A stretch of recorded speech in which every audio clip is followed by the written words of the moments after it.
Good morning.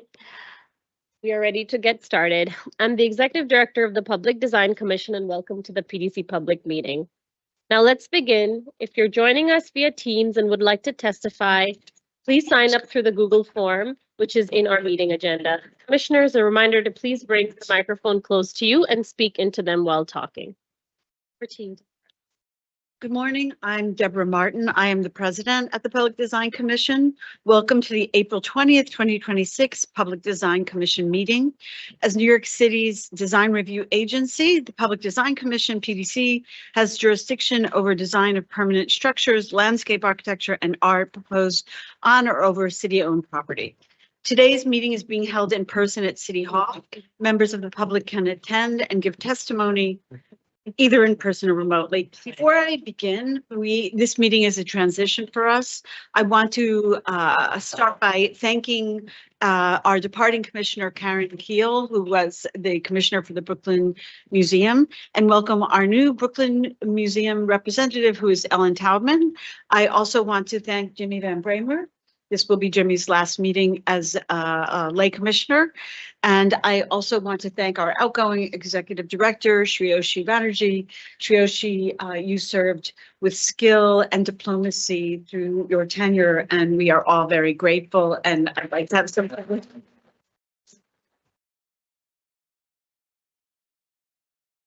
Thank you so much, Deborah. And given this will be my last meeting as executive director of the PDC, I just wanted to say a few words.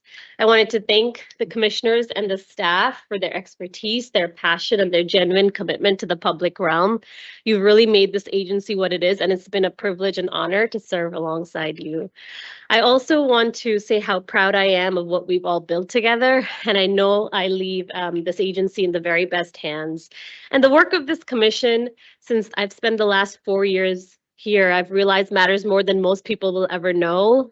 Every playground, every park, library, there's been a conversation in this room, a question a commissioner has asked, a standard that was held and exceeded. So that is PDC's real gift to the city, and it'll outlast all of us. So I really want to thank you, and let's now get on with the good work. Thank you, Shreyoshi. So the public meeting is now commencing with the consent agenda and items number 30356 to 30373. Please note the following recusal. Commissioner Hawkinson is recused from items 30356 and 30357. Are there any other recusals to note? Okay, seeing none, I'll now call for the vote. Commissioners, when I call your name, please state your vote for the record. Isabel Casilla. Approval. Lori Hawkinson. Approval. Bill Heinzen. Approve. Carrie Maloney. And Will Miranda. Approve all. Ellen Taubman. Approval. Meryl Tisch. Yes, except for the recused items that have been stated. And Jimmy Van Bramer. Approve all. I also approve all, so let the record show that consent agenda is unanimously approved with recusals as noted. We'll now turn to the public hearing part of our meeting with item number 30374, conceptual review for the installation of pathways to possibility by Mark Lefney for Horizon Juvenile Center located at 560 Brook Avenue in the Bronx. For standard procedure, the applicants will give their presentation. Public testimony will be heard and the commission will ask questions, deliberate, and vote. We will hear in-person testimony first, followed by testimony from remote participants. Please note that Commissioner Castilla is recused and she has left the room. Presenters, you have 10 minutes and we welcome you. Thank you for joining us today and please proceed with your presentation. Good morning. My name is David Mandel. I'm from the Department of Cultural Affairs, Percent for Art program. And just before we begin with our artist, I'd like to provide some project background and some context for you about the commissioning process for this important project. The Horizon Center Annex project was initiated in October 2024. From the very beginning, our team put extra special care and sensitivity into this project. We work closely with ACS, Administration for Children's Services and Department of Design and Construction to really think about the overarching goals and potential for this project to be transformative.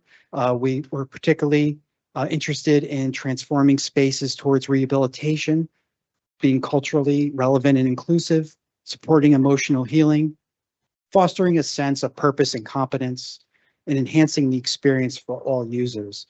Special attention was given to looking for artists who, through their professional or lived experience, had a special relationship with the impacts of the justice system. In addition, we were looking for artists who had the potential to collaborate with ACS and open to working with youth at the facility. Our commissioning process, as you know, takes place over the course of 2 panel meetings, but prior to even our first panel meeting, our team conducted 2 workshops in depth with youth at the Horizon as well as the Crossroads facilities to better understand the needs and goals for the project.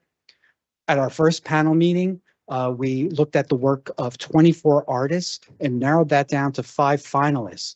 The 5 finalists were invited to participate in sessions with youth at the facilities where they could share information about themselves, some of their preliminary ideas for the project, and have Q&A with residents and staff at the facilities. This really helped to inform our understanding of the needs at the facilities and also gave direct feedback to the artists. So this feedback was also incorporated into the panel discussions. At our final panel meeting, it was actually determined that 2 artists would be selected for this project. One would be assigned an exterior location, and we were here previously with Tatiana Fazalidade, who you saw her inspiring piece for the exterior. And today we're here with Mark Lotney, who was selected to activate interior spaces of the facility. The core review group consisting of Cultural Affairs, Grimshaw Architects, Department of Design and Construction, and ACS have all reviewed and approved of the conceptual design. It has also been presented to Bronx Community Board 1, to their youth, young adults and education committee. And that was a meeting with a lot of inspiring conversation, and they gave their full support as well for the project. So now I'll turn it over to Mark to tell you more about his conceptual design for the project. Okay. Thank you, Mr. Mandel, and thank you all, commissioners. Congratulations to the outgoing and incoming commissioners. And I just want to special thank you for the consideration for the option when I had to maybe not be here in person. So thank you very much. A mountain bike accident. Yeah. Thank you so much. So as Mr. Mandel said, my name is Mark Lotney. I'm from Philadelphia. I'm an artist. I draw and paint. My practice is based in social justice. We'll get to it. Some of my previous work. Mark, I'm sorry. Yes. Can I ask you to just step aside? Yeah, of Thanks. Yeah, sorry about that. Sure. So these are some of my previous works, drawings done in pen and pencil. You can see a little bit of spherical distortion on the left, the city scene, and on the right, these are what I call botflies. They permeate a lot of my work. You'll see quite a bit of this motif in in my work. Another type of work that I do is abstraction. There's a bit of the coloration I do, and you'll see some different motifs that occur through my work. A lot of it is based in absurdity and in commentary. A little bit of it is about returning as a returning citizen. I'm formerly incarcerated myself, so the connection that I have with the youth at Horizon is very personal to me. So I want to really connect with them and involve them in the process. This is another piece of mine that relates with the perspective. another piece that I did was a whole bunch of portraits to humanize incarcerated individuals. That was one of his. Yes, this was at Normal PS1. I Yes. saw that. Oh, thank you so much. Yes, so this was 725 portraits of gentlemen that I was incarcerated with. Here are some of the individual portraits for close up. And that's my prior work. Here's the project site. This is where it's located in Manhattan. Here's the site within the neighborhood. Here's another close up. Here are street views.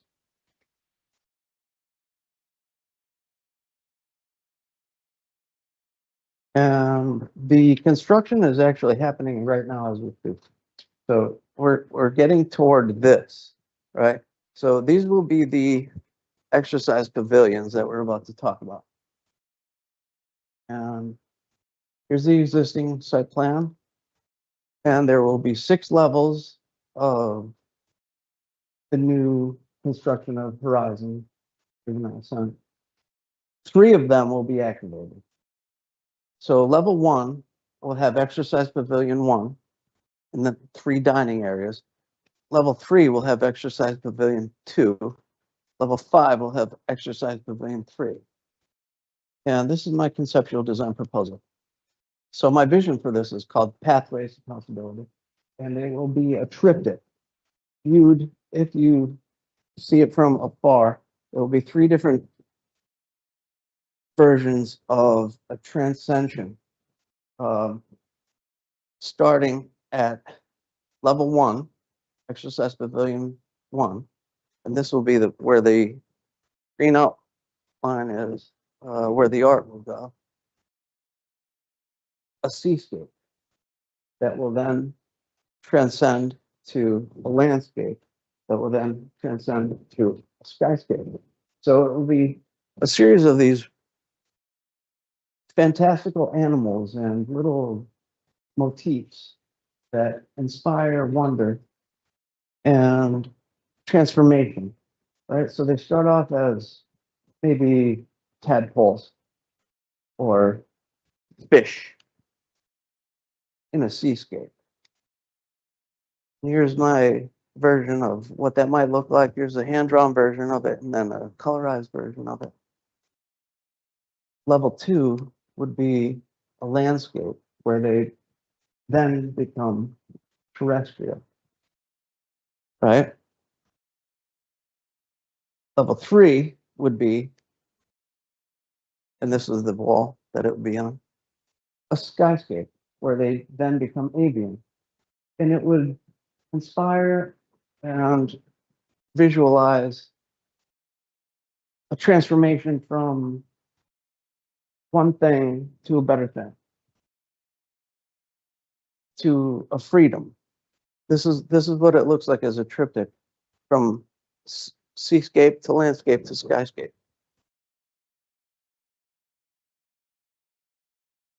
Here's a better version of it.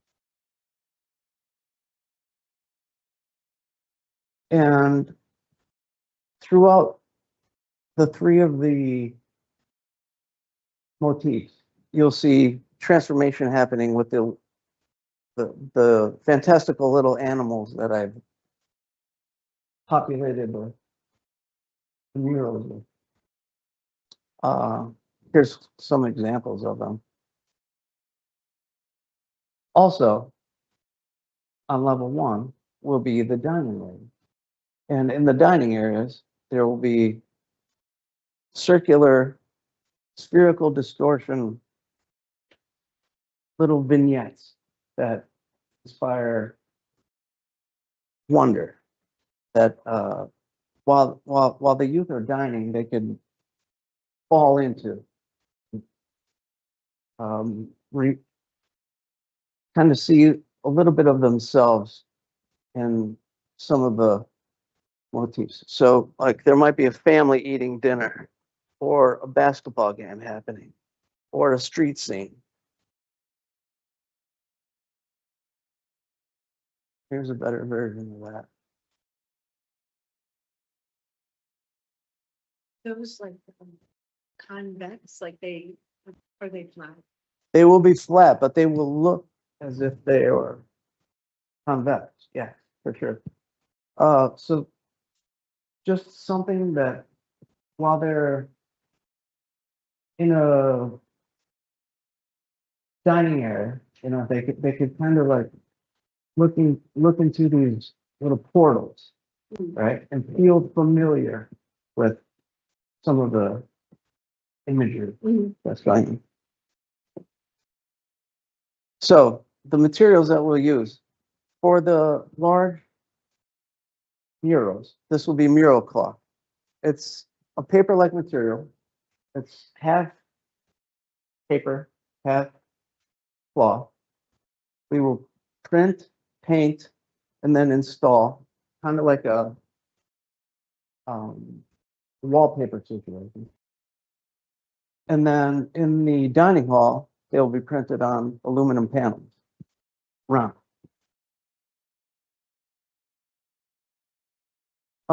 We did do youth engagement. We did have quite a bit of feedback from the youth that were at Horizon. So initially, it was a Zoom that I met everybody. I met all the youth. And then I went to Horizon and actually met them in person. When I met them in person, a lot of amazing things happened for me personally. And I got to understand what they wanted, what they needed to feel a little more free with their surroundings. Yeah. And what they wanted was color. What they wanted was wonderment. What they wanted was something to inspire other worlds. And I believe that that's where we're headed. That's what these murals are going to do for these youth. So thank you so much for your time today. I think that's the last slide. Thank you so much for your presentation. Sure. First, I will make sure if we have any testimony, I will begin with in the room. I do not see anybody here, but if anybody signed here for in-person testimony, please raise your hand. Chelsea, is there anybody signed up remotely for testimony? Hi, we do not have anyone signed up for remote testimony. Is anyone within the Teams room here to testify? If so, please use the raise hand feature.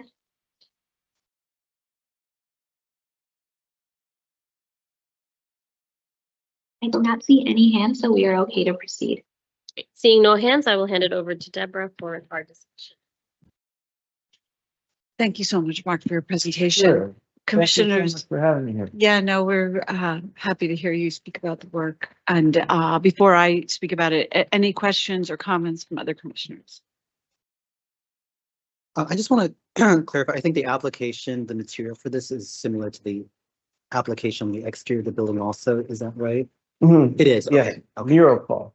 So it's mural cloth, it's also on the exterior building. Yeah, the other- I believe that Okay. Tatiana will also be using mural cloth. Great, thanks. Sure.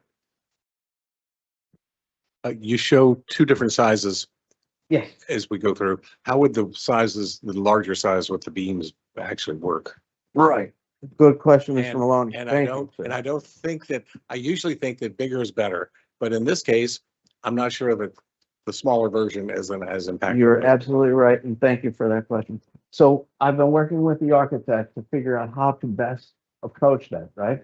So some of these, especially the lower levels, have some issues, particularly the pipe that goes across and then the beams, right? So to work across that, we want to get up to here, up to this level. And to do that, we will have to just cut across the beams, scale this up, cut around the beams, paste it to the wall. And the architect has a rain for the fire, the sprinkler pipe to be moved 8 inches away from the wall so that we'll be able to access the wall and that it will be visible from different angles, you know? So that's what we're hoping to do. Anyone else? First question ever. What is I'm not familiar with these materials. What's the lifespan of 30 years outside. and in terms of fading and maintenance? As far as fading and maintenance, I believe, you know, fading won't happen unless there's direct sunlight, Mhm. which would only be up top. This would be the only one that might get some sunlight on it. And still 30 years lifespan, It's not bad. not too bad. My other Easy question, cleanup too, just a wet walk. My- Right? my other question is about the elements themselves. There seems to be a lot of strong visual in black and white. And I was just wondering, that to me represents other things. So when you met with the young people, did you discuss some of the elements and how they were going to be colored? Because if they want color, then black and white seems, Yes, thank you Um, so much, Ms. Tubman. That's an excellent question. So let me harken back to some of the, uh, let's see if I can find it. Yeah, the black and white motif initially was just a design element that I included in my work that helped for, you know, design, right? So as we ascend, okay, so they might start black and white here, then they gain color here, and then they become fully colored here. Now, these are just placeholder images. Please understand that. This is just to show you what we're shooting for, conceptual. It's fully colorized. Let's try it. Here we go. Okay, so what might start as a black and white pupa or whatever transforms into a fully colored fine frog. Okay, so what you're, this is on. So what you're showing us is, it's not complete, actually. Right, these are not, these are not the final. So you'll be Right. working on them with the people who are Yeah. incarcerated there to color them in, and that way that will be their role. Actually, that's a great point to bring up. So we're going to do also temporary murals that the youth will be involved and actually hands-on Mm. doing. You know, it might not look anything like this, but they will have conceptual input. They will have physical input. They will paint themselves to do these things and put those murals on the wall in place while we figure out what we're doing. I see.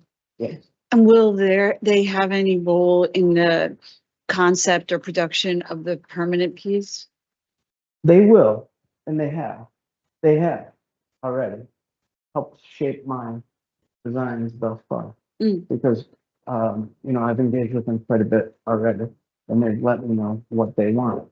So, as I've arrived where I'm delivering these, I'm including their input. I see.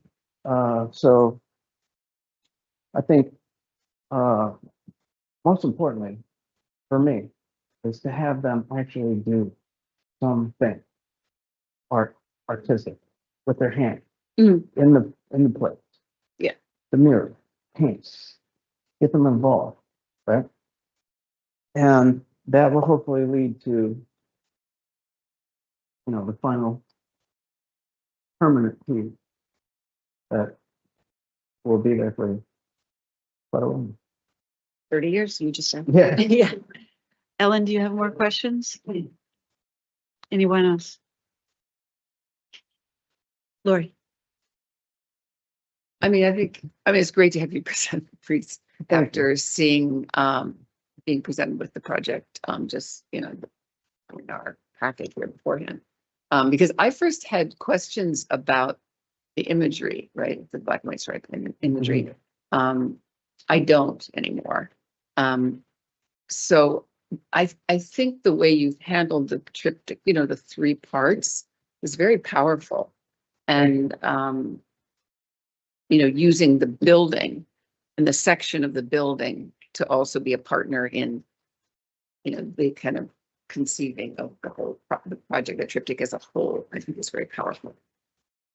So I'm incredibly excited about it. And it's, I mean, it seems that its imagery is, because it's the fancifulness of it, it's kind of relatable and the kind of,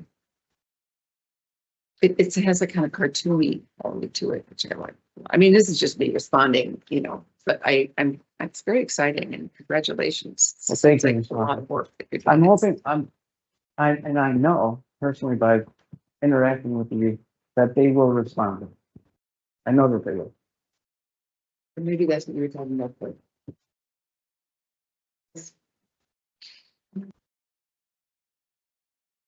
Any last comments before I summarize and call the vote? Okay. I just like the detail in the bottom right image, you know, on the, I know the creature doesn't have the stripes in this one, but, you know, this level of detail I think is really, yeah, really interesting and really amazing. So I hope it goes in that direction. And I also like the kind of combination of abstraction and, you know, something more narrative or illustrative too. So, you know, some of your example works, I thought that stood out to me. Thank you. Okay, so I didn't even want to speak earlier because I love this piece so much and I didn't want to like tilt the balance at all, but I think you described the idea of color and wonder and the inspiration to transformation. And you achieve that with a kind of elegant and appropriate humility and also like humor for the age of people who are going to experience it. And I think they'll understand that feeling of transformation without necessarily like articulating to themselves, oh, it was like this kind of creature, now in the top floor it's like a different kind.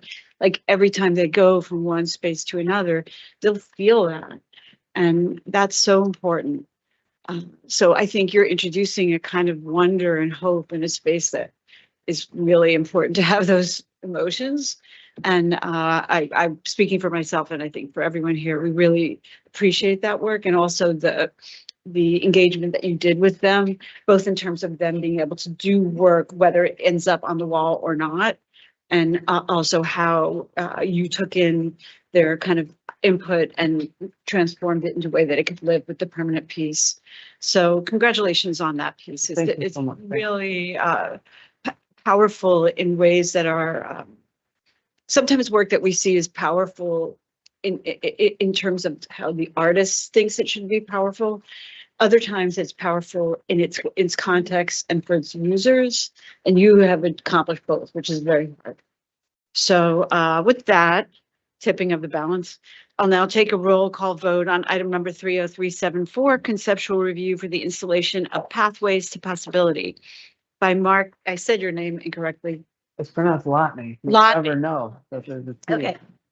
Now I know, by Sorry. Mark Lotney for Horizon Juvenile Center located at 560 Brook Avenue in the Bronx. Commissioners, when I call your name, please state your vote. Lori Hawkinson, Approved. Bill Heinzen, Approve. Carrie Maloney, Manuel Miranda, Approve. Ellen Taubman, Approved. Merrill Tisch.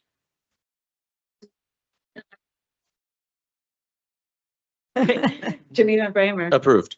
I also approve and let the record show that Pathways to Possibility was unanimously approved. Congratulations, Mark. Thank you so much. Thank you. Thank you, Commissioner. Thank you. Are we getting the other team in? Yeah. Thanks. Oh, of course. Thank you. Okay. You want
Right. Good morning, Commissioners. I'm Okay, Gail hang on. Rothstein. So- Oh, I'm sorry, Deborah. Yeah, no worries, no worries. Yeah, no problem. Okay, we will now continue the public hearing portion of the meeting with items 30375 and 30376.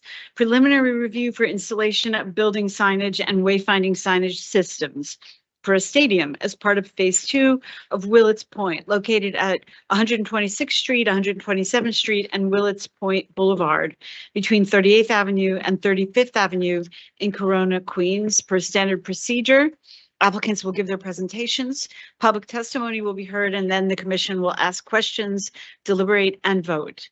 We'll hear in-person testimony first, followed by testimony from remote participants.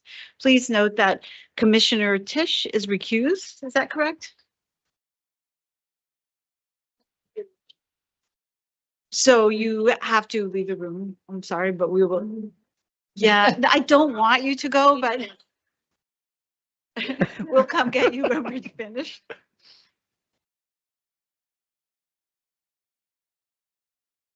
Thank you, Merrill.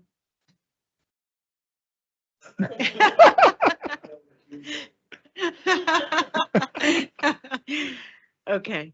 I want to note that Commissioner Tisch has left the room and now you can begin. Welcome, Gail. Welcome, team. Thank you. Go Good ahead, morning, go ahead. Commissioners. I'm Gail Rothstein from EDC. Your presenter today is Michael Harding from One Elevate. We also have joining remotely, if needed, Morgan Murphy from HOK, Darlene Van Uden from One Elevate. And I just wanted to take one moment to thank you all personally for helping us expedite the approval of the roof signage to align with our construction needs. Greatly appreciated. You're on. All right, excellent. Thank you, Gail. Good morning. My name is Michael Harding. I'm here with Elevate to present the signage and wayfinding graphics. Here's our table of contents. You can see it's broken into a couple different sections: naming rights, entitlement partners, non-sponsored areas, and then the wayfinding stuff we'll get to at the end. So as you can see here, we've gone through and we've broken down each of the signage areas by whether that's the naming rights partner, the sponsored entrances and graphics, and the non-sponsored entrances and graphics. Again, as Gail had mentioned, thank you very much for helping us get through the roof signage stuff. You'll see that has been pulled from this because that's under a separate application. Also of note here, the founder's wall is no longer listed on this because that's been something that's removed from the project. We've seen this before. This is the brand signage and the fan canvases. There's no updates to this. As you'll see on here, this is there's a sample on the table of the blue plaster cement that we're putting underneath all the soffits, highlighted under the entrances there. As you can see on the screen here, this basically identifies each of the entrances around the facility and ties back to the wayfinding system. Here you'll see another note on this one is that the Etihad Park signage that's along the facade here, that's all been changed to a single color. The other note that you'll see on here when we get to the next slide, or sorry, here in the center, is that the founder's wall graphic has been removed. Continuation around, again, the big change here is that the Etihad Park signage is now all one single color. So other images with those. So naming rights, partnership, sponsorship. Nothing here has changed either. This is the study for valuation for signage across the facades of the building. This is showing, again, the one color word mark, where this is how Etihad Park appears here in comparison to what they have for Etihad Arena. This has been reorganized slightly to show alignment of signage sizes across all the different spaces. So that, this kind of helps bring a little bit more clarity to the consistency that we're applying at all the different areas. We're going to go briefly through the entitlement signage. As you can see here, this is kind of a slight reproduction from what was on the earlier slides.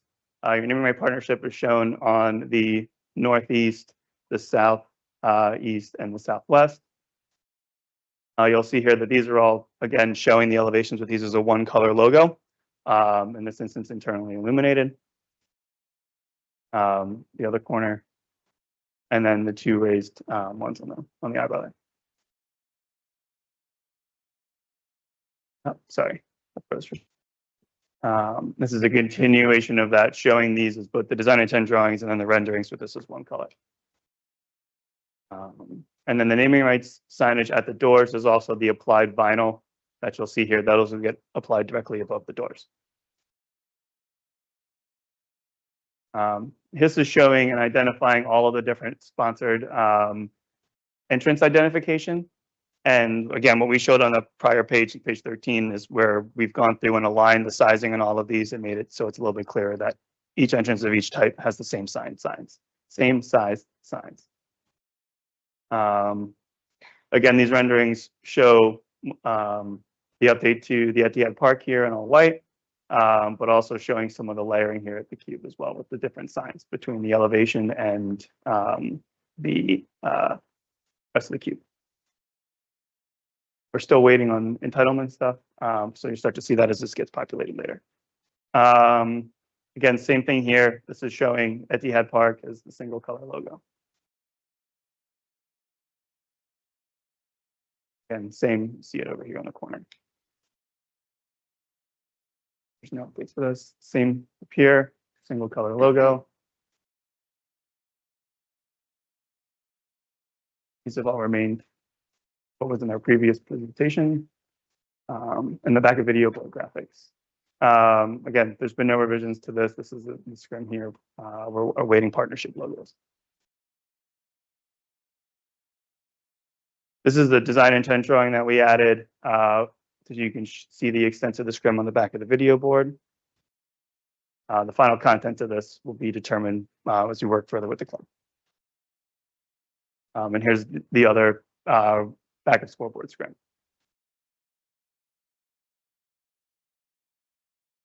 And then the non-sponsored entrances. So this is for the team store, the NYCFC headquarters, and the staff entrance.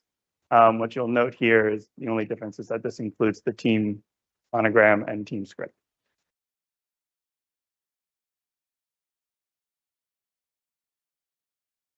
Here's a revised rendering of the roof. And I know we've approved the roof separately, it's under a separate thing, but this is showing the consistency between single color signage on both the facade and the roof. There were some questions previously about visibility of these things. The signage that's here along this end is non-illuminated, and that faces Citi Field. Oh, sorry, it's adjacent to Citi Field. It faces the development south of that. Again, showing that Etihad Park, it's all single color, and it's just is noting that the rest of those items were approved previously. Here's a shot of this at night. And again, showing signage of single color off here in the distance. Similar for these.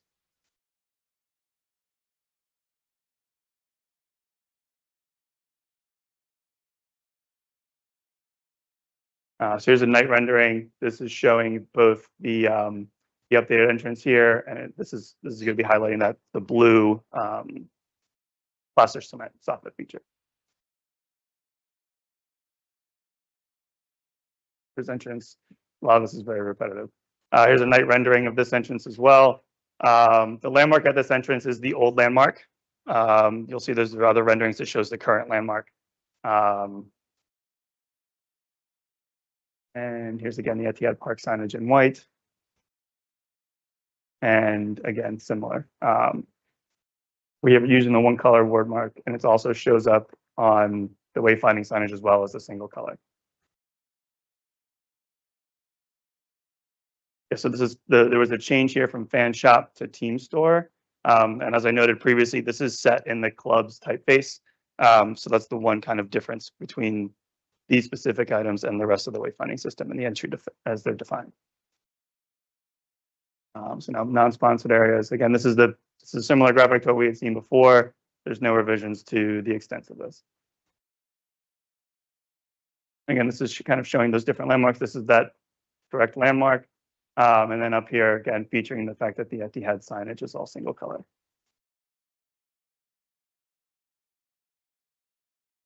And this is kind of the enlarged rendering of the former Founders Wall. The Founders Wall has been removed. The fan canvases that flank that on either side are to remain. As of right. Yes, sorry. Due to the short time, we haven't designed it, but we're working on that and we'll present it in the coming weeks.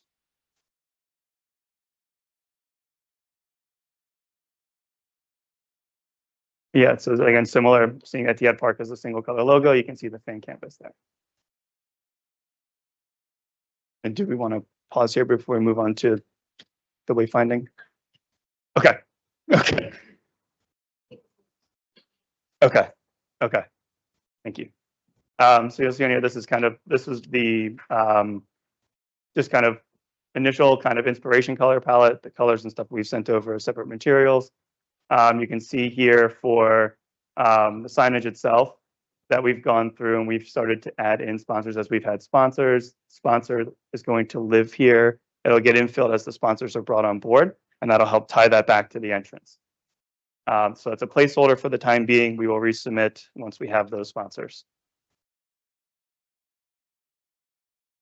This is the updates to the sign family, and this removes the bollards from the system.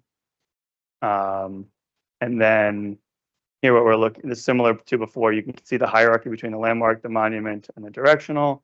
And again, as it's labeled right now, it just lives as sponsor. Where we don't have a sponsor yet, where we do have a sponsor, we're looking to incorporate those in. Here's kind of an update to or an illustration of the size of the messaging that's on the pylons themselves. And this is how this is broken down currently. So we're looking about this size message, spacing in between.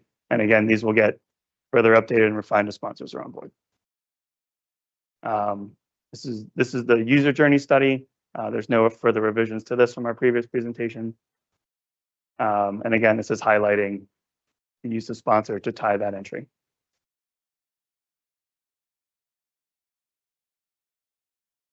Similar. Again, additional reproductions of that, so you can see them from the different locations around the stadium. And then from the northeast arrival, this is what you would see as you move around. And this is the signage for the open to public spaces.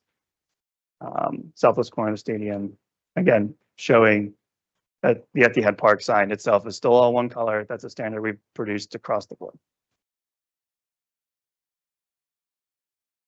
Regulatory signage, obviously, these are for placement only. We'll continue to refine these if we need to. Should be it. Thank you. I will now see if we have any members signed up to testify. Are there any members in person that would like to testify about this project? Seeing none in person, Chelsea, is anybody signed up for giving testimony remotely? Hi, we do not have anyone signed up for remote testimony. Is anyone within the Teams room here to testify? If so, please use the raise hand feature.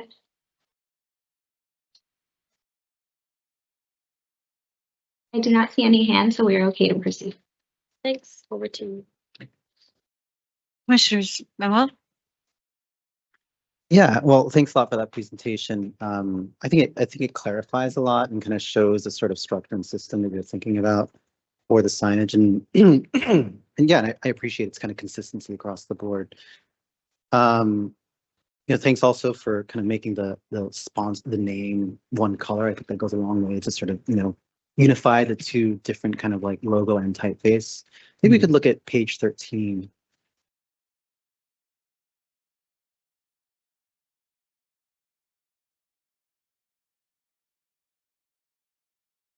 Yes. Yeah, so I think this kind of, typology really helps us to understand the approach. And I think it pairs well with all of the renderings.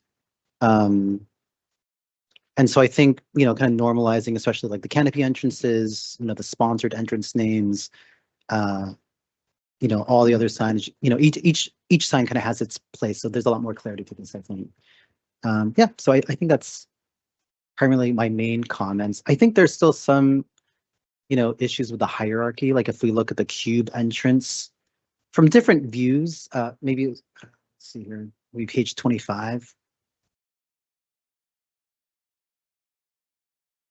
Or no, so it's I think Yes. this one, yeah, 26. So, if you look at this on the left, you have the stadium name. Then you have the, the kind of name, I guess that's the named amenity or entrance. Then underneath that are two wayfinding signs, and then the team logo underneath that.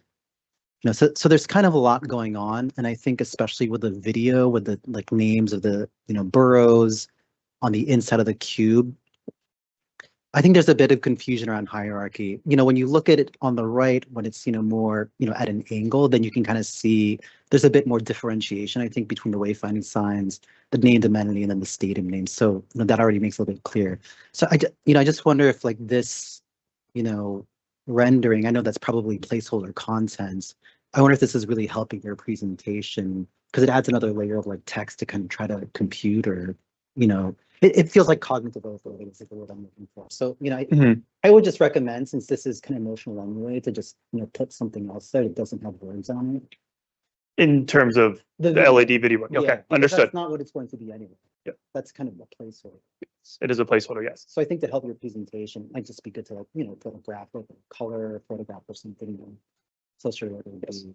Understood. Thank you for that feedback. That's Yeah. a really good point, because every time I look Yes. at this, I'm like, Yeah. right, Yeah. yeah. Because it's the first challenge of parallel projection, where suddenly everything is in very close proximity to each other, and then once you step back and look at the rendering, you Yeah. can see the visual depth within there. It's a Yeah. very different feel. But yes, I could very much understand the way this leads on here is adding a lot of additional kind of.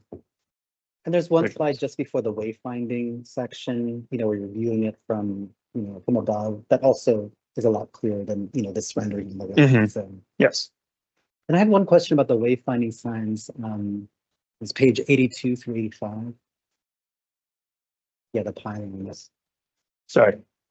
So I just want to clarify that here, when there's a sponsored entrance, it'll be in the typeface and not, the logo for the sponsor won't appear on these signs. Is That's that correct. Yes. I think that's clear. Mhm. It's clear to do it that way rather than have like 50 different logos on one sign. Agreed. So, yeah, but I think this, presentation has a lot more clarity to it than it has in the past. So I appreciate it. Thank you. Thank you.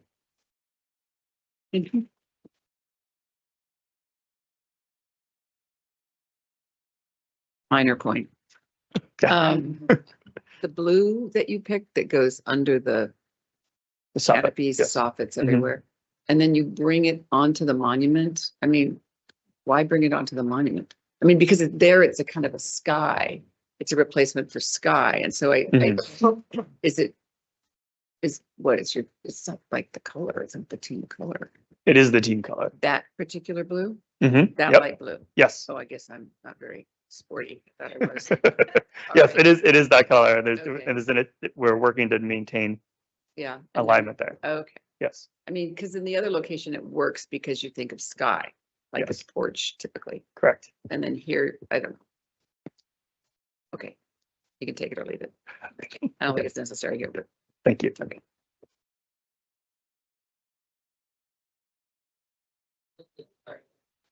I'm just curious, what's the narrative from like the landmark to the monument to the directional? There's a kind of different use of that blue. Was there any kind of thought or intention behind it? Like it's kind of horizontal on the landmark. It's Yes. kind of like almost enveloping the monument sign. Those are through the entrances, right? Yes. And yes. And it's just kind of minimal on the directional wayfind. Correct. Morgan is online. Is he able to speak to that?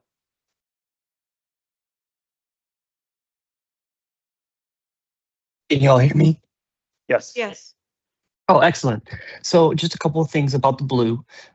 First, confirming that it is the brand color of NYCFC and it matches the soffit color. And then the idea of the blue is to establish a datum of hierarchy as these signs approach the building. So our landmarks are always the tallest. They are on our three corners of our site, will be able to be seen furthest away.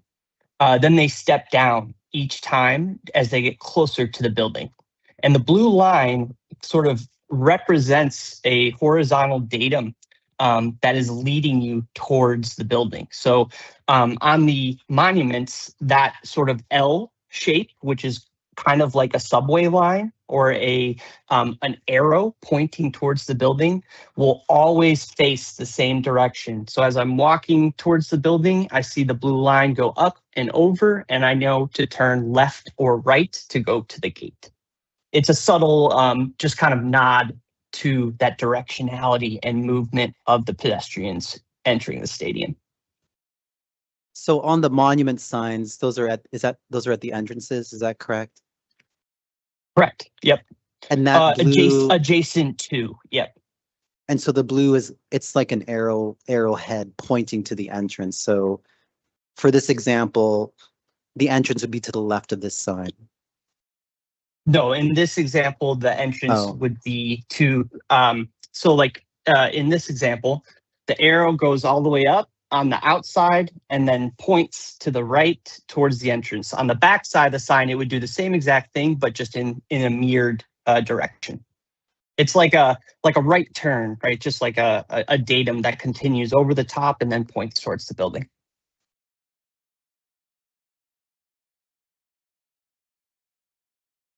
I mean, I didn't get that. It's a stretch, but I mean, I'm not gonna hold you up on that. Okay. I think it's pushing you. Same, but okay. Like, okay. Okay. Okay. Can we, I didn't note the slide number, but can we go to one of the plans where you can see the context, site context? Hold on. Like leave You myself in have it. some of them, but I'm Yeah, I'm trying to be. Oh, thank you. Okay. that's okay. Actually, we can look at it as a. Okay. What I'm wondering is, so this structure on the right in this image, that's a hotel, right? Correct. Okay. And then on the other side are residences on all three sides, right? Not on the city side, but on that side and actually all those two sides, and those are residences, right? Okay. Yeah, I'm not What fully I'm familiar with all wondering these is, things there. on this side, we have a great deal of, do we have a pointer anywhere? Yeah, here. Would you? You Oh, can, okay. they can find another one. Okay. Thank you. What I'm wondering is, there we go.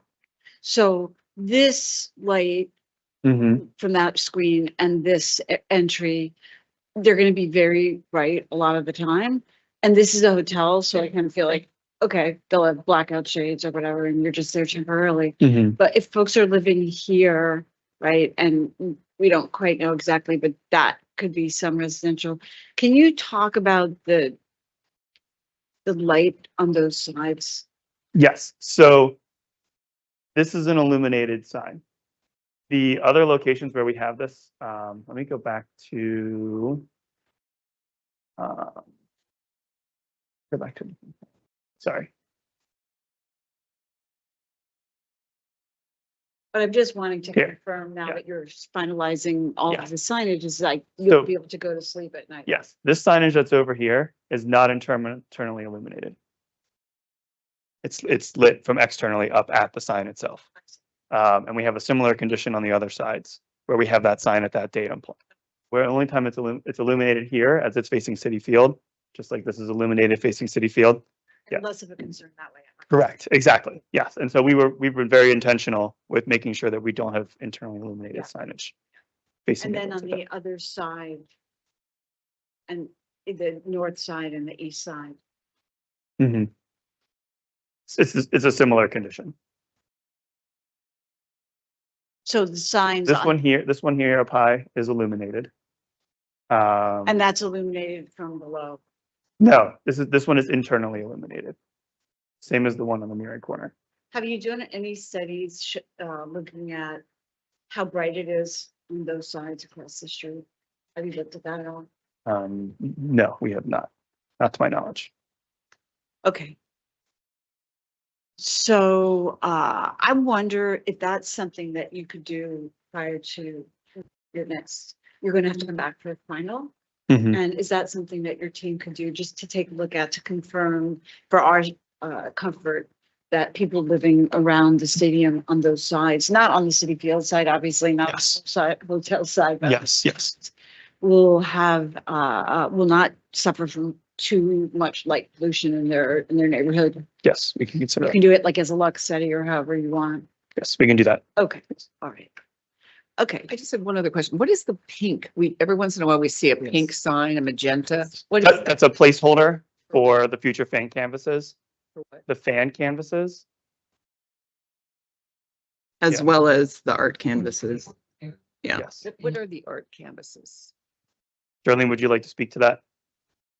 There's a combination of fan canvases, which the club is working to determine that content. And then the art canvases are part of the process that EDC is leading.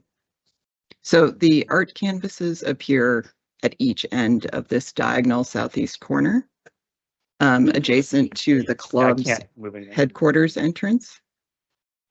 yeah, And then the fan canvases are, Mike, it's on either page 72 or earlier. Thank you, Darlene. Yeah. So the magenta are the fan canvases. And that will be printed in static, right? That won't be like a video Correct. screen, That's not designated video Correct. screen. not right. lit from the inside or from Nope, it's not behind. internally lit. okay. I think to the point of the different facades and the illumination. So along the east side, you have the primary naming rights sign that's high on the eyebrow. The other illuminated signs on that edge are limited to the east club entrance and the supporters entrance. Mm. But there are no other illuminated signs facing that direction. The signage that is on the south for the naming rights partner and the north, those are both intentionally non-illuminated or not internally illuminated, as Mike was saying. The Yeah. lights come from the top and shine down. On the south edge, we do have the city square sign that will be above the garage doors that will be illuminated. But similar to the east side, those are going to be kind of isolated moments of light coming out. And then on page 54, where the red was showing coming from the cube was intended to kind of show the anticipated light spill from the video board elements at that corner. So the sign above the team store and then the cube, where you can see that the hotel steps away slightly on that corner. So the intent is to try to isolate those patrons from extreme exposure. That's very helpful. Thank you. Okay. So, and any last questions or comments? Okay. So in summary, first, I just want to thank you for, your team has been enormously collaborative. We really appreciate that with the Founders Wall and elsewhere.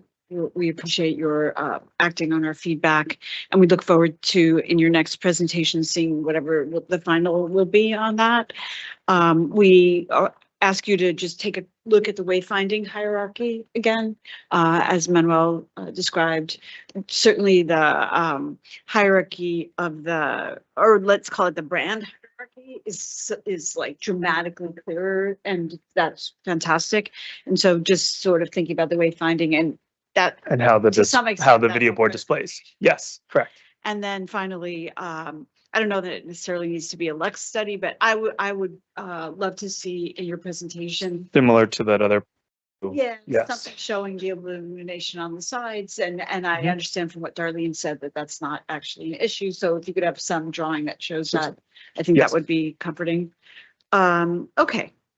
So I'll now take a roll call vote on items 30375 and 30376, preliminary review for installation of building signage and wayfinding signage systems for a stadium as part of Phase 2 of Willets Point, located at 126th Street, 127th Street, and Willets Point Boulevard between 38th Avenue and 35th Avenue in Corona, Queens. Commissioners, when I call your name, please state your vote. Isabel Castillo? Approve. Lori Hawkinson? Approve. Bill Heinzen? Approve. Carrie Maloney? Approved. Manuel Miranda? Approve. Ellen Taubman? Approved. Jimmy Van Bramer? Approve. I also approve, so let the record show that these items are approved with majority unanimous approval, all in favor. And the project is advanced to final. So we look forward to seeing it then. So Congratulations. thank you very much. Thank you Thank very you. much for your time and your consideration. Thank you. We will now take a short break and return in 15 minutes.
Okay.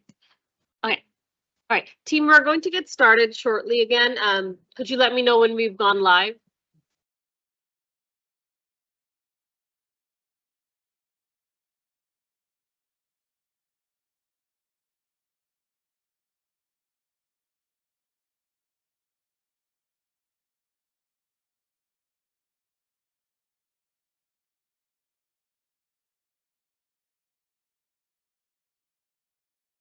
Started.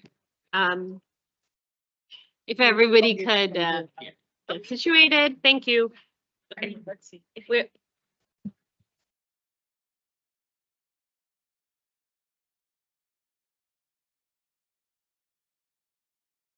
we will get into our next public item. All right.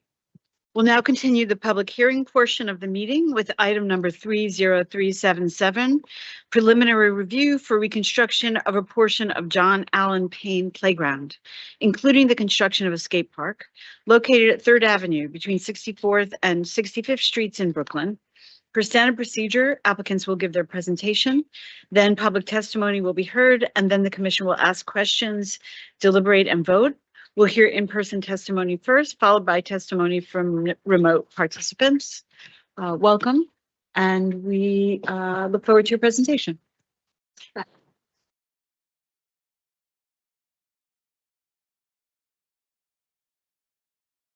Great. Good afternoon, everybody. My name is Michael Dravickas with New York State DOT, and we're here today with our consultant AECOM, of course, our partners at New York City Parks Department. I just want to give a brief overview of the broader context of this playground restoration and improvements project that's going to be let and constructed and funded by New York State DOT in partnership with New York City Parks Department, and of course with the broad support and all the enthusiasm given by the community and of course this commission. So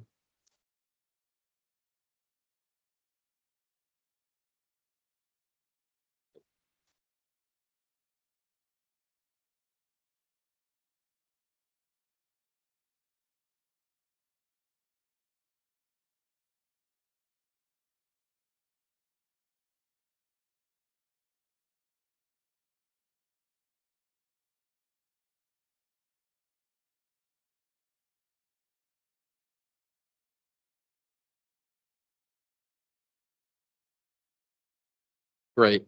And the overall project is really the Owl's Head Viaduct rehabilitation project. This is really the Owl's Head Viaduct is really part of the Belt Parkway that's elevated. It was last rehabbed back in the 80s, and it's due to structural deficiencies, load postings. The department is going to be investing in a full project to rehab this elevated highway viaduct. It'll consist of steel repairs, girder repairs, deck replacement, a variety of different remedies for structural deficiencies and column-based deteriorations. Some of these elements are going to be at ground level, and most notably, John Allen Payne Playground will be one of those areas that our contractor is going to have to get in and out quickly, efficiently, and safely in order to complete that part of the project. And we understand and we recognize the impacts to the community and the user groups that use that playground. And in recognition of that, we intend to restore that playground in a much better shape than it is today, at least the areas that will be accessing and doing the project underneath. So before I hand this over to Tristan, just wanted to note that New York State DOT is very committed to making this a very exciting and fun place to restore back to the community. So we want a win-win situation for the motorists and that user group, as well as the community that utilizes this very important park. So we're very committed to making these improvements. And at the end of the day, having such a rare opportunity to do this high level of design and investment in a playground like this, we're more than happy and more than honored, and we look forward to your support in the preliminary approval process. You can take it. So, hi everyone, I'm Tristan Porto, Senior Associate Landscape Architect with AECOM, joined here with some of my colleagues, Harsh and Steve, who we have on our team for skate park experience. So the viaduct is, Michael was just mentioning, kind of extends over this whole area. At the south end, there's a few portions that will be impacted that are Parks property. That's just going to be restored in kind with landscaping, as you see in some of the photos, pruning the trees. It's really at John Allen Payne where some more significant impacts, just due to the way the viaduct runs right over the top of the Parks property. You see here in green. During construction, just to give you a little sense of the impacts, we're going to have to close off a significant portion of it. This large green kind of color represents the fencing that will have to be put up to protect the community and also to give space for the contractor to do the work above on the viaducts overhead. So we'll have to have access in here so the contractor can get in here and repair some of these structural features and also close off a few portions of the playground. We'll be protecting the existing equipment. Just recognizing, as Michael was saying, this is going to be an impact on the community. We're looking to give back. So I'll just give you a little context about the park.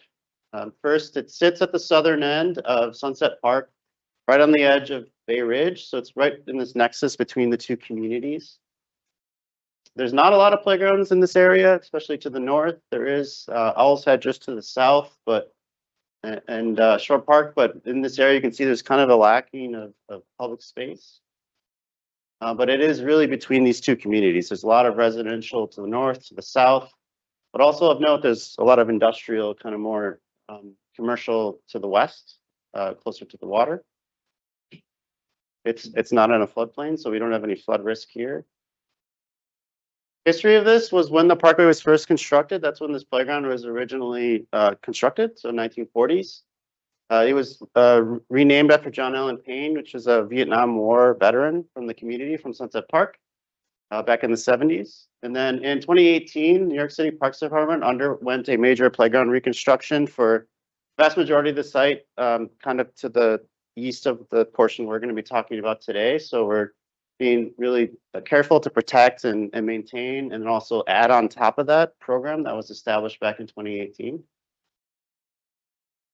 So just a little context. So that 2018 playground reconstruction happens right in that area. It's to the eastern portion of the site. The part we're talking about is highlighted in orange. And today it's sort of 4 features. There's existing handball courts, some basketball courts, and some horseshoe pits, which I don't think have been used in a long time. It's mainly asphalt, mainly concrete, very hard, not a lot going on. And then there are existing swings that we're going to have to take out for the viaduct reconstruction. We're going to be replacing those in kind, putting back the safety surface, making sure that they're back to the way they were before we got in there. So just a few photos. That's the playground that was rebuilt in 2018.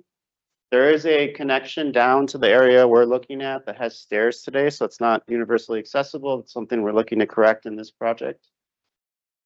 And then you can see the handball courts, the basketball courts, essentially just asphalt and concrete everywhere. Not a lot of color, not a lot of excitement. Can't imagine many people using these spaces today. Looking back at where that swing I was just mentioning here, these are some of the columns that need some work done on them structurally, so that'll be impacted during construction.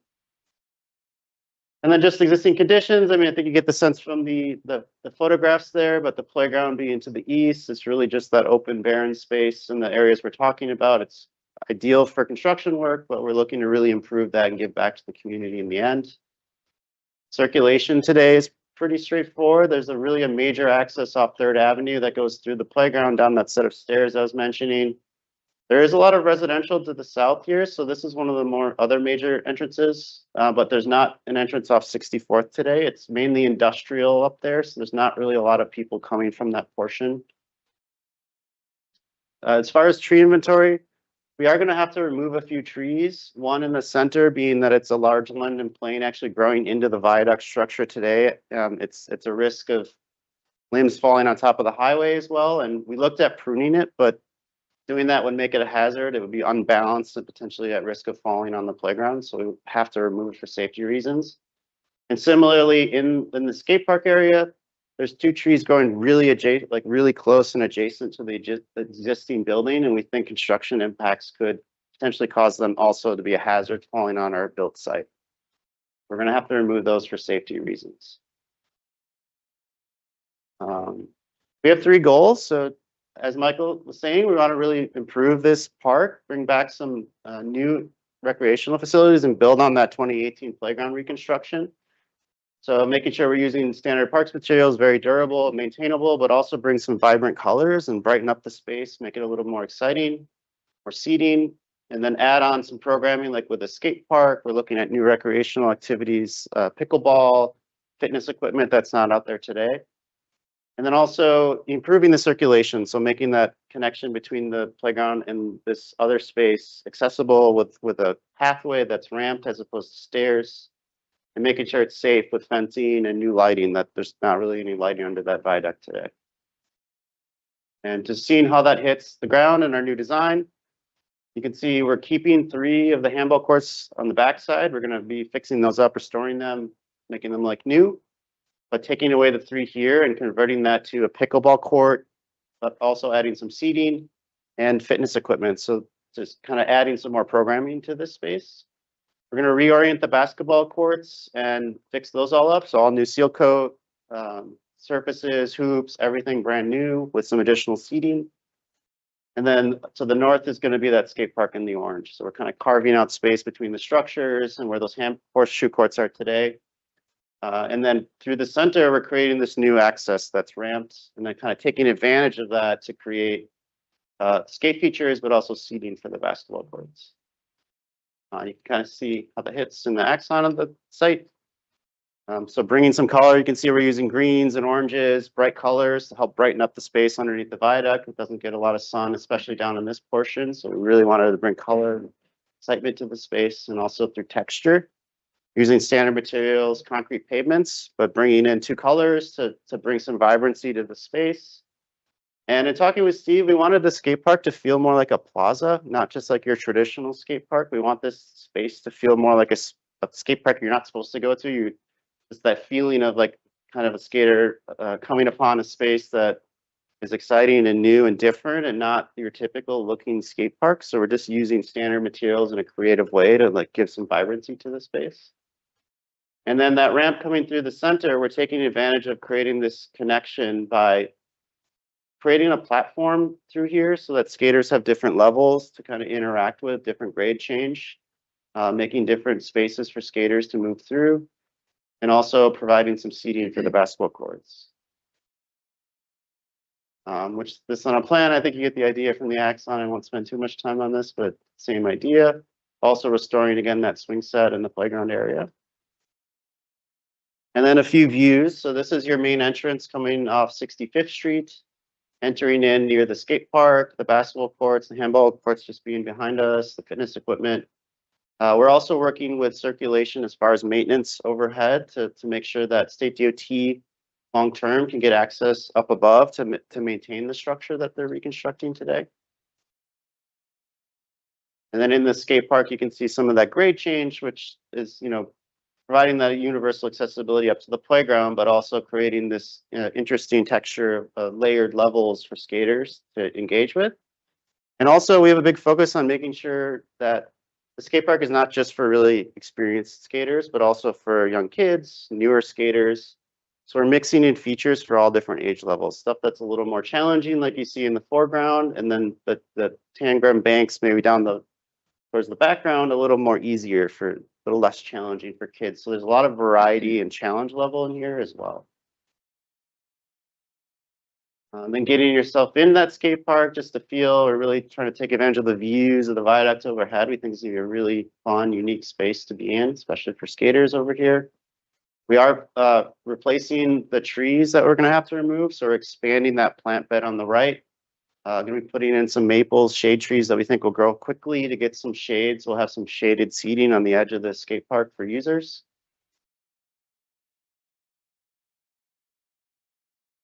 I think we added this diagram because a question came up about the experience around the column for the viaduct. So we're actually designing a space that's meant to be skatable here. So we have about an 8'6" clearance behind the viaduct, and the intent is, as you see in this upper right diagram, we actually are planning on skater circulation kind of coming around the backside, so they'd be able to go up and over this bank and then come back down the backside. And is a different experience you don't really get in a lot of spaces, just this ability to kind of go up and over and around. And it could be a nice space for beginner skaters to kind of have this more level surface with a few challenging features on both sides. So we're taking that into account to make sure that all the flows in this design are really accessible for skaters to use. Then the view, when you get over to the basketball courts, again, showing that bright vibrancy, the orange and the yellow we're planning on using, which really plays with the green viaduct structure overhead to try to bring that character kind of unified color to the space. All new hoops, all new court surfacing. And then similarly over at the handball courts, bringing some more color there. We're going to put asphalt and seal coat for the pickleball and paint some kind of like practice games on the wall so that if there's not an actual game going on, if someone wants to have programming, they can actually do programmed kind of practice games against the wall. And then again, some fitness equipment here. So a mix of different features so that folks could also come here and work out.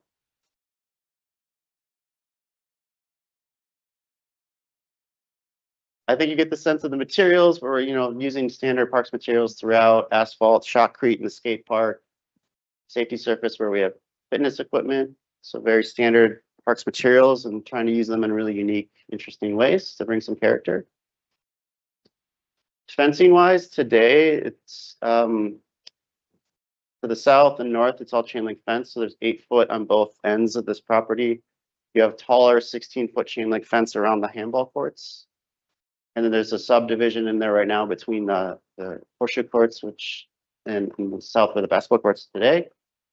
The proposed design, we're lowering the heights on both sides, so down to 6 feet. So no longer you're going to have 15-foot chain link over here, or 8. You're going to be much lower, 6 foot.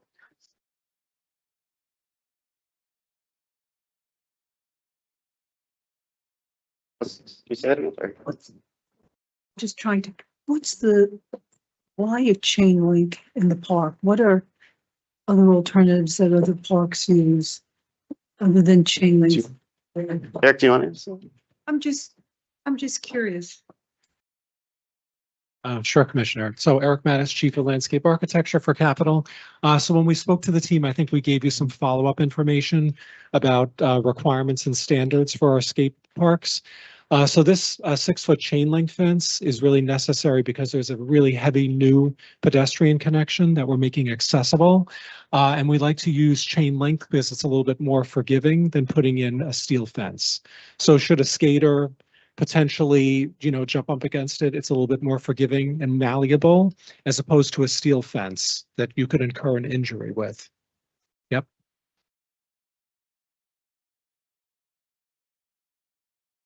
And we'll have some internal fencing just for the basketball to protect pedestrians. Same with the handball courts as existing today. And then a backstop to the pickleball courts just to make sure there's no balls going into where the fitness equipment is. Furnishing wise, so I mentioned we're adding new lighting. So we're going to have 4 lights. There are none today on the site to make sure this is safe, especially along the pathways. And then also additional amenities, trash enclosures, trash receptacles, particularly fountain and bottle filler, which you see here. So it's standard park amenities, just bringing some of the features that went into the playground that are not down in the lower area today. Then again, the fencing, we're adding some bleachers also at the basketball courts for spectators, some benches throughout. There's really none down there today. And then as I noted, we're really extending the planting bed that today is just 3 small tree pits, and increasing that space and bringing in 3 new shade trees, 3 flowering trees for seasonal interest, and then a lot of perennials and shrubs underneath as well. Which you can see here today, the mix of these species, we're picking from really durable, tough natives that can handle the kind of tough growing environment here, including the shady conditions towards the south near the viaduct. We get pretty good sun on the northern end, but the southern end is a little shady, so we have some nice shade tolerant species.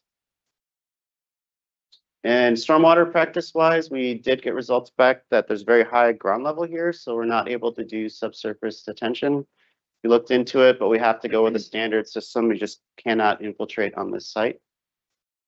So we're working with a lot of the existing infrastructure and improving the drainage to make sure we don't have any ponding water. And then, as I know, we're working very closely with State DOT to make sure that we're maintaining vehicle access underneath the viaduct so that when there's periodic inspections, maintenance needs for the viaduct, they can get in there without impacting the site. So all the turning radius and everything, we've been looking at this very closely. And then just the final slide, as far as the sustainability on the site today, there's only 0.87% permeability. It's really all hard surfaces.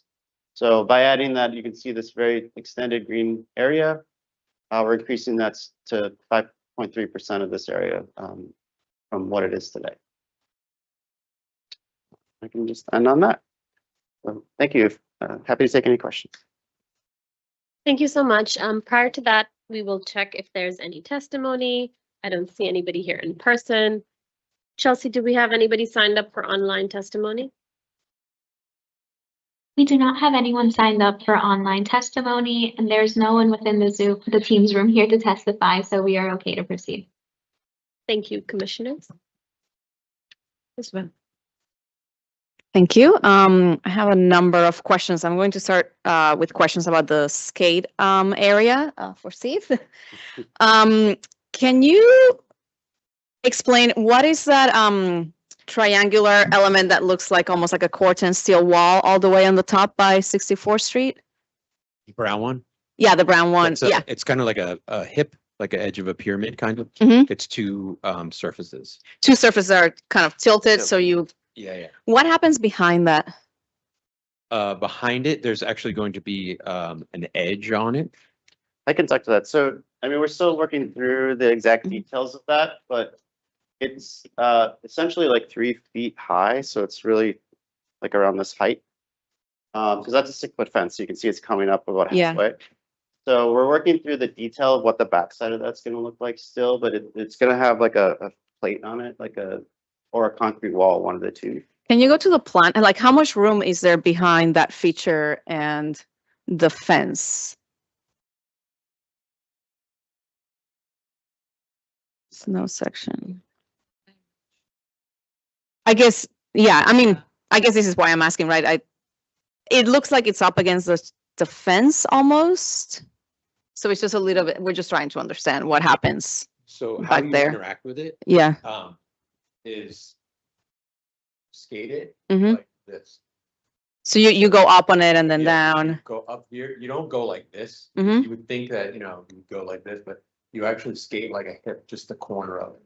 You know what I mean? And it's good because it gives you, they're two different, Two different slopes. So you can go, it's experience this way and it's experience that way. But it's just like a corner of a pyramid where you can skate. So you wouldn't inhabit the backside, like that's intended to be up against the chain link fence? Okay, and then the chain link fence is how tall? 6. 6, okay. I think we're still working through this and maybe we could provide more detail, but yeah, the intent here is like there's this little bank here. Someone would come down this way and then kind of go over this. I see. But I guess the question, in a way, the question is like, if you're doing a longer ride across the back of it, what happens if you have a mishap near the top? That's the question, I guess, maybe, yes. Yeah, I'd say how the directionality and the flow of the park is, like you were saying, coming from this side. Yeah. So this side, you have a lot more control. It's a bigger face. You are, how you interact with this type of thing in 99% of the cases is you're trying to land here. If you're coming this way, like this is where you want to land, and going this way, this is where you want to land, going this way. So you don't, does that answer your question? Well, yes and no. I mean, what you're saying, I think, is people won't typically occupy that upper edge of it. Is that? Yeah, you really wouldn't skate this part of it. Yeah. You know what I mean? You're more, this is like the sweet spot. The sweet spot's actually like 1/3 of the way up. Right. You know what I mean? And then it allows for. That's my question, yeah.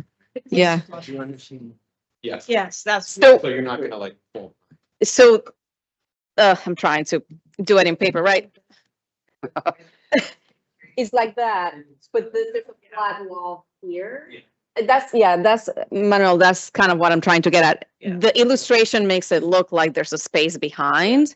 And so does the plan. So maybe when you come back, just a section through there, just to understand how that relates to the chain link fence would be helpful. Because for us, it reads almost like there's a pocket. Yeah. Yeah, there's, behind it. there will not be, just maybe the illustration's a little misleading. this style is really interesting.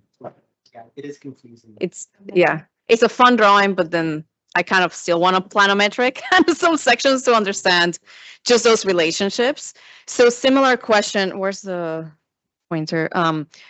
Around here on the Tangram bank here, you do have a section through there, and you did notice that there's about 8 feet there in distance between the column and the chain link fence, and you feel that's appropriate for the kind of activity that you're you should- envisioning? You should minimum have about 4 feet. Okay. So 8 feet is more than enough, because the thing about 8 feet and especially the directionality, and you have enough run here coming this way, if anything happens, you have plenty of room to land here or this way, plenty of room to land there. So it's not like a pinch point, Okay. It's very wide angle. Got it.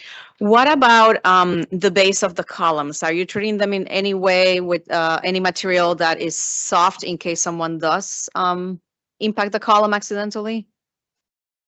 I'd say we want people to interact with the column. Well, but what if you're not a great skater and you run into the column? Well, the design is, if you could see, it's so the point of these 2 angles right there is at the column. Mhm. So that is the location you would least hit it straight on. You know what I mean? I know what you mean, but I'm still worried about people not knowing what they're doing. Similar with the basketball courts, someone running like crazy and hitting themselves on the column. I've seen on a lot of public spaces that build recreational activities underneath bridges, they do put some sort of softer material around the base, just as a what if. Yeah.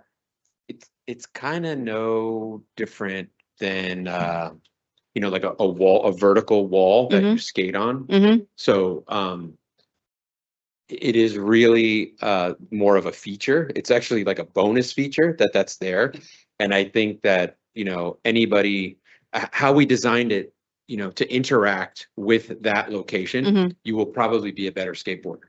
You know what I mean? Where it's more mellow around these sides here. It's mellower here and mellower here. Here it's steep. So anybody that's like learning and just, progressing towards it is not going to go right to the middle. You know what I mean? I'm sorry? Testing. Are there warning signs? In other words, do you have a sign that says this is recommended for people who are, and not recommended for beginners? Do you have any of that? Is that a state requirement? I mean, if you read what's going on in the city of New York, the expenditures that the city is making, defending people who are getting hurt in the streets or parks is becoming very large. So Commissioner, I believe we have, Very happy to be my age, because I wouldn't know how to use this park. I mean, it looks great, we have standard signage, as you know, and I believe we have we have a whole standard signage, site furnishings, vocabulary that we've established and actually worked very hard on. And So it's in the park and the lawyers have gone over it and it gives you indemnity. it's one large rule sign, but I would have to get back to you to make sure that for skate parks, I'm sure there's different guidelines that we'd have for this park, but it'd be all part of one large sign.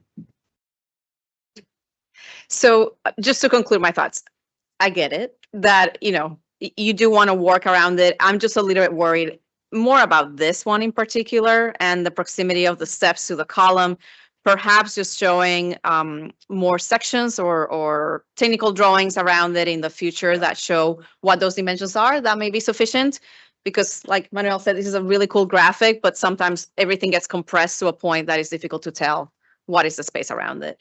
And then my last question is a little bit similar, is I'm just trying to understand this ramp and where does the ramp start? What does this edge look like? And how does it then turn into the sitting steps? It really starts roughly here. You can see the break line right there. Yeah. Plus, so it's about 4.5%, so it's not truly a ramp, so it's subtle. It's a slope walkway. Yep. So we have just a concrete curve here, a very minimal 4-inch reveal, just okay. protection here. And then it turns the corner. So here, as you keep going up, then you can see where I see. Yeah. stepping up. So this gets a little higher as the grade. There's like a essentially a secondary break right there, and then it keeps going all the way up. Okay, that's helpful. It was just difficult to understand that condition from the drawings, but I see now what you're doing. Thank you.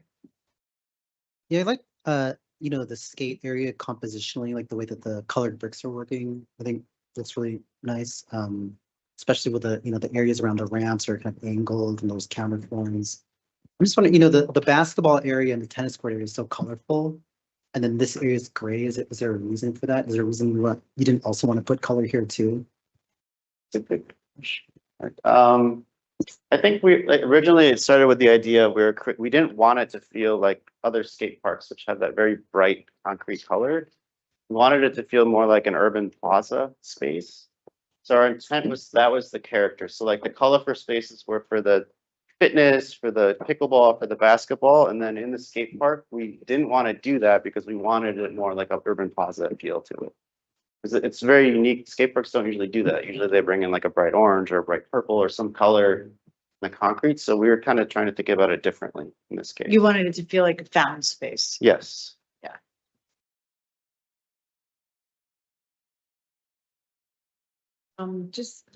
So just to follow up on Isabel's question about the wedge. I think when you come back, it'd be great to understand what it is like from 64th Street, looking with how the fence hits against that and how stuff won't get stuck in there. Yep. That often does. And then you said there's a wall that's painted. Is it the pickleball? Not the pickleball wall. Was it this handball? The handball. Yeah. So you're painting the concrete or is it colored concrete? It's a standard parks resurfacing material. It's like a cementitious concrete material that you can blend in any color. So we're using an orange color on that wall. It's So not it's painted. it's not painted over. It's a standard handball concrete material.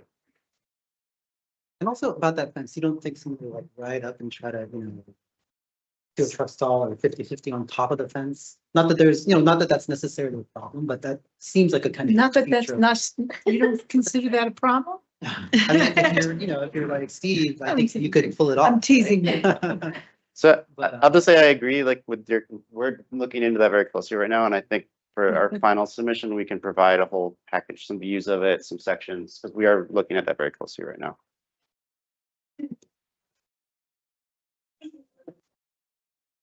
Or even think about the detailing of the fence to Manuel's point, like right now it does show the pickets protruding past the chain link, which could be a protrusion issue. Maybe the top bar is flat and it does allow that very skilled skateboarder to do something. Yeah, like how can it, I think the design is so creative.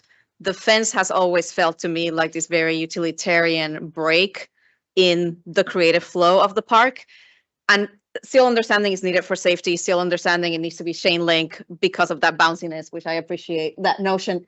Could it do something that steps it out of the norm of your standard with a very clever little design detail that integrates it further? Because I think everything else is so creative, it just feels like it's in the middle. On that, no, do you ever use the expandable chain link? What is it called? The stretching kind? No, just a big no. Okay. I mean, you can't climb it. You can land against it. It's an ADA. I mean, it's a great. Is it too expensive? Eric's like. I mean, changed it up. Yeah, it's difficult. You're saying the one that's more like based on tension. We used it on the High Bridge, right, as an application to the steel fence to prevent people from getting their, from throwing things off High Bridge. But it's difficult for us to maintain. It's difficult for us to go out there and, essentially tighten it as it needs to be tightened. So that's why we don't use it. Could I ask a question about lighting? You said there were 4 lights, which would seem not enough lighting if it's under the underpass or whatever. So if somebody's coming in at night, they want to come late in the day, where would the lighting be? So, I mean, I'll just first about the lighting levels. We're designing to the standard with New York City DOT sets for parks fixtures.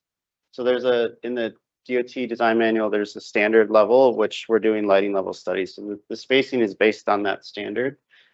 The fixtures themselves, maybe the plan will be easier. What if the tenants are I forget I don't want to misspeak off the top of my head, but we're meeting whatever the pedestrian standard is in the DOT street design manual. I think it's around 1 something foot candles.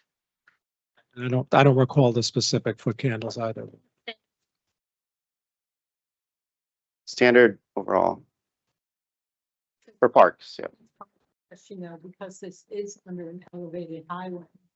You have that big thing structure that's going to block light even during the day.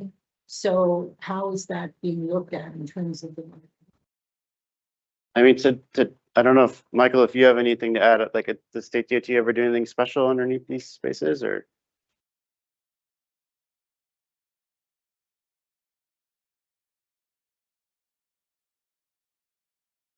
No, to answer your question, no, we don't usually deviate from whatever that standard is put forth.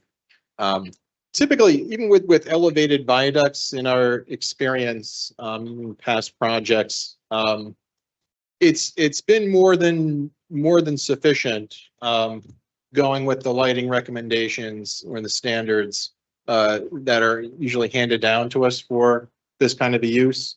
And I think what we've also noticed as well, when some of our past projects have gotten built beneath viaducts, especially, we always in design phase, we would typically, flag that as a concern and try to find creative ways to get more leniency and more buy-in from like city DOT from the interdeck lighting. And we always recognize that, putting any program beneath a viaduct or a highway, you're always going to worry about whether there's enough sunlight on there, whether it's in wintertime, summertime, whatever. But when our parks have gotten built, we have noticed through some experience that it ends up not being as dark or as shady as we had originally sort of analyze things at the beginning of design. So we've come to accept, some of the standards that have been handed down to us for projects like these. So that's just a viewpoint that we'd like to share. So What's the hours of operation, Nicole? Like, will it ever be closed or it's just open 24/7? Question for park. So there will be a fence that will close at sunset? Yeah, you're providing gates. Yeah, so it's gated entrances, so yeah. The intent for lighting is really, it's not for nighttime use of the park, it's just for, say, a police officer to drive by and be able to look in and make sure no one's in the space when they're not supposed to be in there. Okay. So that we don't want people skating at night because it's a loud noise, it's disruptive, so the park closes. Yeah. At sunset. In the winter, then, worst case scenario, December 21st, closes at a different time than it does in June? Yeah, it's sunset. I don't know. At sunset? Yeah. So Yeah. it's always sunset? Sunset. Yeah. Okay. And do you do? We'd have to lighting we'll studies? get back to the commissioners on that, Yeah, just like question if you the do hours do of a lighting operation. study. Is that not right? No. So, sorry. Hi, I'm Sheena Brand. We have different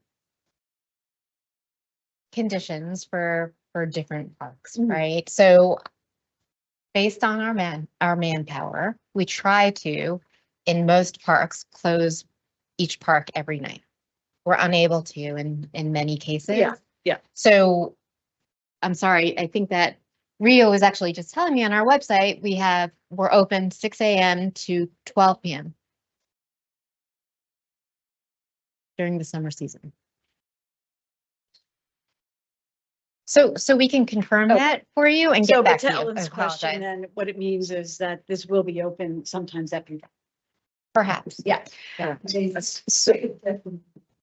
The definite. I think that's a really good point, though, because a lot of the DOT standards for foot candles for parks are parks that are standard parks that don't carry a skating facility. And usually you do need to increase foot candles if you have significant elevation changes because your eye doesn't quite pick it up. Totally. So I think in this case, it would be worth doing the research to see if there's different national standards for skating facilities and whether you need to bump up the foot candles just in this area if there's an intent to use it at night, in the same way as you do for basketball courts, right? Basketball courts, the national standard is 20-foot candles as opposed to 1, which is a giant difference. Plus, in the summertime, I think there's no doubt at all that it will just after dark. Yep. So it's, yeah, yeah.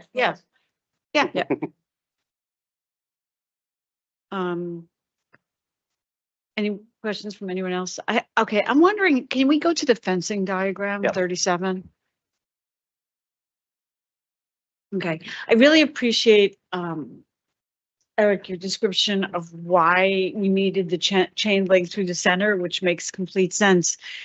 I feel like your team has done a great job of shoehorning in a great deal of different kinds of uses in a small space. But I think there was one image that I forget where it was exactly that shows that corner where the basketball courts and the pickleball is. And you can see, I think the issue is that there's just a lot of chain link everywhere. And I'm wondering if there's an opportunity to, because we have to have the chain link run through the middle, and this is probably a budget question, but like, for example, along those courts or elsewhere, can we use something else so that we don't have this sort of like landscape of chain link because it's all so close together? One of your renderings. One of the renderings showed it, yeah, it's a few back. Wait, I think that's one of them, but like, look at it, there's just a lot of layer of chain link in front of chain link. There was another view, yeah. I mean, the skate park, we get it, and that makes perfect sense. There, yeah, there we go. Yeah. Like, for example, on the left in this image, that one is really just along why is that? That one doesn't have to be chain link. It doesn't even have to be that high, right?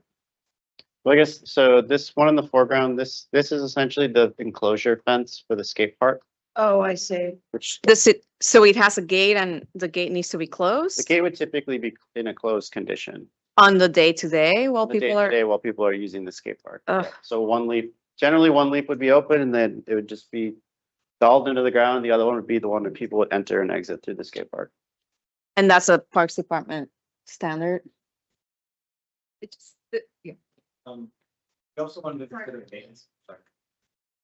Hi, this is Brendan Shara, Interagency Coordination at Parks. We also wanted to consider the maintenance needs for State DOT. So in order to keep parts of the park open while the viaduct's being inspected or otherwise maintained, you can zone it out, right? Like, so you can keep the skate park open while the basketball courts are being worked on and vice versa. And this helps to Yeah. facilitate that while also delineating the different uses. That makes sense, but I guess my question is then, like, are there other fences that would give you that utility? That's why I was asking about the mesh. I know it's not a standard. I know it's difficult, but this is like a sea of chain link. Yeah. And if you distinguish the skate area with the softer, where people, it's just more body friendly. And you look right through it. Yeah. I don't know, it could be stretched. I know you guys don't like it, but maybe we can try something once, Or maybe some of the outer fences, perimeter fences, Parks uses other materials all the time. Yeah, maybe those become the picket, Picket. the metal picket, so at least there's not this overlay of chain link. I mean, you showed the site contacts map, right? So we see this is a community that doesn't have a lot of green space, right? We're doing a green space kind of, but it's under an overpass. And it feels chain link, it's inescapable that it's not a welcoming material. The utility of it through the middle, we get, but the truth is it feels a little carceral, for lack of a better word, chain link everywhere. Like you have to be in here, people, but you can't go anywhere else. And I think an investment in a better quality material on the perimeter would send a much different message, a more welcoming message. That's what parks get in better resource communities, let's face it. So, I mean, I don't know what kind of budget you have for this, Eric, but like, is that something that your team could look at? It just seems like a design Or you have opportunity some- here that It's your budget. could help identify. What do you think? Yeah, I mean, The program division, I think would benefit, like it's articulated really well. You know, I just think, yeah, materiality of the fence can just help that. and stuff. Yeah. or even the detailing, just not That- be, yeah. not look like every other chain link fence. There's creative things you can do with the frame to make it more integrated. I mean, this has been in places where you do things that are really cool and unconventional. And I think this kind of like super space is probably less frequent of a thing that you guys do, but what do you think? No, we can certainly look into that. Yeah, we'll certainly take this into consideration and see what we can do to vary things. But we also want to make sure we keep safety and course, sure yeah. utility is going to be kept in I place. just- But sure. I just want to ask you a question. Describe to me this neighborhood. Exactly what is this neighborhood? Who lives in this neighborhood? Where is it? Exactly. It's between Sunset Park and was it? And Bay Ridge. And Bay Ridge. Between Sunset Park and Bay Ridge. Very residential. It is highly residential. Yes, look here. And my point would be, within the context of such a densely residential area, you have vendors and community who are probably so grateful that the state is taking up this project. It's extraordinary in so many different ways. But there is great opportunity, I think, to make it more inviting and more conducive to the residents. I don't know if that is something that the state ever looks at, and I am the last person to not be gracious or grateful, so I want everyone to understand it. I think it's great. But do we avail ourselves of using the community as a whole to get them to maybe use city council dollars for park improvement or a city partnership or something? Or is that just too I'm talking to the architects and so forth. Or is that just too much to ask of an individual project? This is truly a project that this community needs. I'm just curious. I think the question, and that's an excellent question. Is this entirely state funded? Just Yes. Yes. There's federal funding mixed in with state. Some funding, federal- so. But the federal money funds through the state. Yeah, so right, The state get. And do you ever, I think I know the answer, but like, you bring some private dollars in and the public dollars or with the timeline to ask Meryl's question a different way? Present any opportunities? We can certainly look into that. Certainly, I think we agree, yeah. I'm not looking to overburden the state and look a gift, not be appreciative. I just think there are so many people in this community who would be so willing to be helpful to you. I don't know who's the largest community service provider within that district, Bill, and what is their outreach, or does it just create a burden of maintenance? Because at the end of the day, you know, when you have to maintain it to a standard, everyone's going to go, well, you know, I'm just asking for no other reason than to be curious and to say, if this was on 72nd Street and Fifth Avenue, they wouldn't accept this as the standard, even if the state was paying for it. There would be some kind of participation. I just know this area. Yeah. I have cousins who live there. I mean, I think what we see is that to the west, we have a big industrial area, but to the north, south, and east, we have tons of, and there's not a lot of park space. None. So, I mean, to the extent, and that space is going to attract a lot of young people because it's all active uses, as we know. So to the extent that you can make it feel more welcoming to those young people, I think that's what we're asking for, however you do it, you know. So that's a comment. And then just shifting to a different fence, back to the middle fence. We understand that as a safety matter, that middle fence needs to have some give. We also understand what you were saying, Eric, that the mesh is not really something that DPR wants to maintain, right? But I think there are places where chain link has applications on it, correct? That is, I mean, this is not a percent for art site, but there are ways that things can be affixed to chain link that wouldn't really compromise the safety factor of it. Like I've seen, you know, there's like certain materials that can be attached. Right. So that might be something you could look into. I mean, that would be, you would be heroes for like doing a mural by a local artist on that or something like that. I think you would still have that give and it wouldn't feel as much like you're being kind of like kept in. So that's just an idea of something to look at. My last question has to do with the plant palette. Can we go to that? Yep.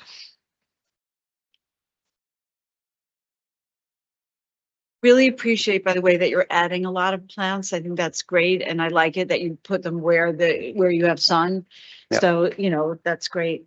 I'm concerned about these choices because both of those are plants that while they're very tough in their own environment, they're low pH loving. They love soil with low pH, both of those plants. And we don't have that in the city. So I'm just wondering if you plan to do something to the soil to make them survive, because I'm not sure I mean, you should weigh in on this as well, but I don't think they're going to survive there. So we're gonna have to amend the soil and bring in new soil. Like today, it's just asphalt and concrete in that area with trees and little holes essentially. Yeah. So that whole area is gonna be coming out. We're also have to do a little waterproofing. There's a building adjacent to it. So that whole tree pit area where the plants are, that whole thing is gonna be reconstructed. So we're gonna be bringing in fresh soil that's catered specifically to the plants that we're planting. But I guess what I would ask is, are you planning on segregating the planting bed from the leaching of the lime from the concrete and other materials, because it will rapidly raise the pH and kill those plants? We were not planning on segregating it, no. So something. I guess which plants, we can look into that certainly and maybe if that's the case, we could swap out some of these. Yeah, I wouldn't, you know, that's for you. Wouldn't tell you what to do, but I'm just saying, I think these would be like beautiful. I just don't think they're going to survive there. And specifically speaking of the two trees, is what you're Yeah, talking about. These two, no, definitely there are. The maple and Certain the trees, serviceberry. okay. The maple, particular serviceberry, which really doesn't like the high pH, but the maple is maybe a little more durable, but also doesn't like it. So anyway, it's just something for it will look great for a couple of years and then it won't.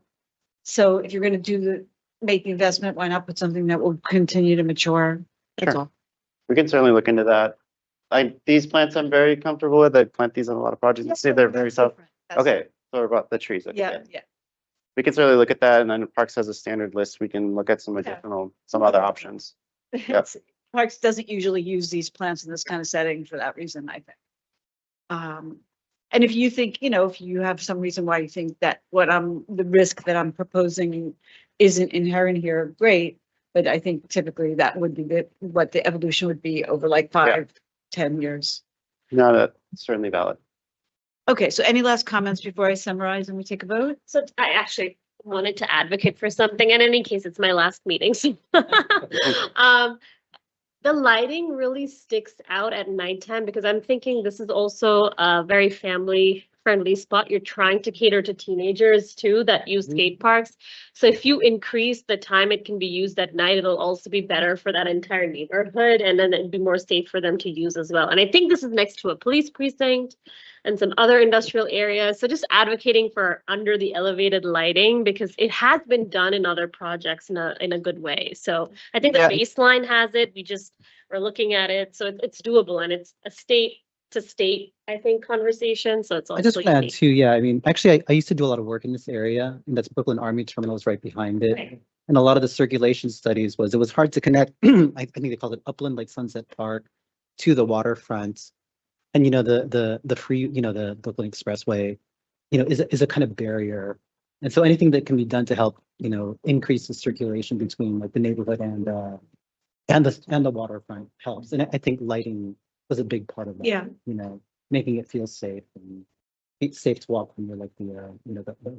I mean, actually, this is in fact a joint between Yeah. two neighborhoods. Yeah. And if it was welcoming, it would be people, it would invite people to move north and south in that way through that space. Manuel, anything else or? That was it. I guess, yeah, you just mentioned, I think thinking about, the subway, I think is 59th Street. Yeah, So right. thinking about the circulation to it. I'm certain it's- Yeah. And, there's a lot of done on Brooklyn Line Terminal campus. And so thinking of this as a kind of continuation, right? Oops.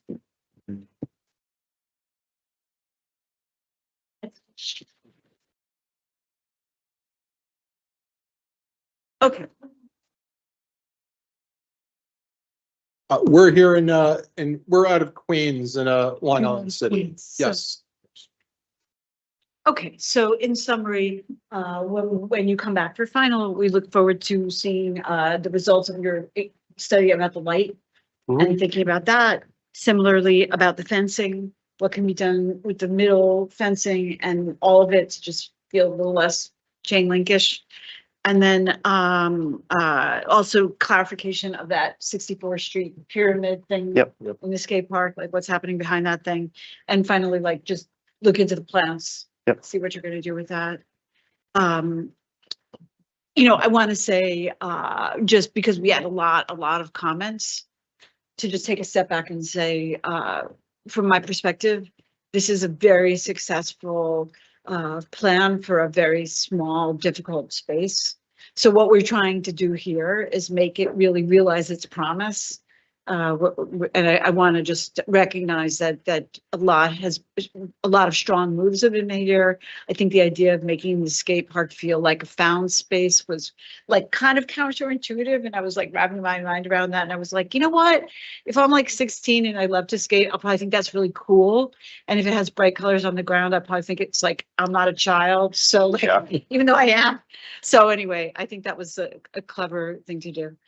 Okay, with that, I'll now take a roll call vote on item number 30377, preliminary review for reconstruction of a portion of John Allen Payne Playground, including the construction of a skate park located at 3rd Avenue between 64th and 65th Streets in Brooklyn. Commissioners, when I call your name, please state your vote. Isabel Castilla. Approve. Lori Hawkinson. Approve. Bill Heinzen. Approve. Harry Maloney. Approved. Manuel Miranda. Approve. Ellen Tallman. Merrill Tisch. Approve. Jimmy Van Bramer. Approve. And I also approve, so let the record note that there is unanimous approval of the preliminary submission here, and we congratulate you on this Thank project. you. Thank you. Thank you.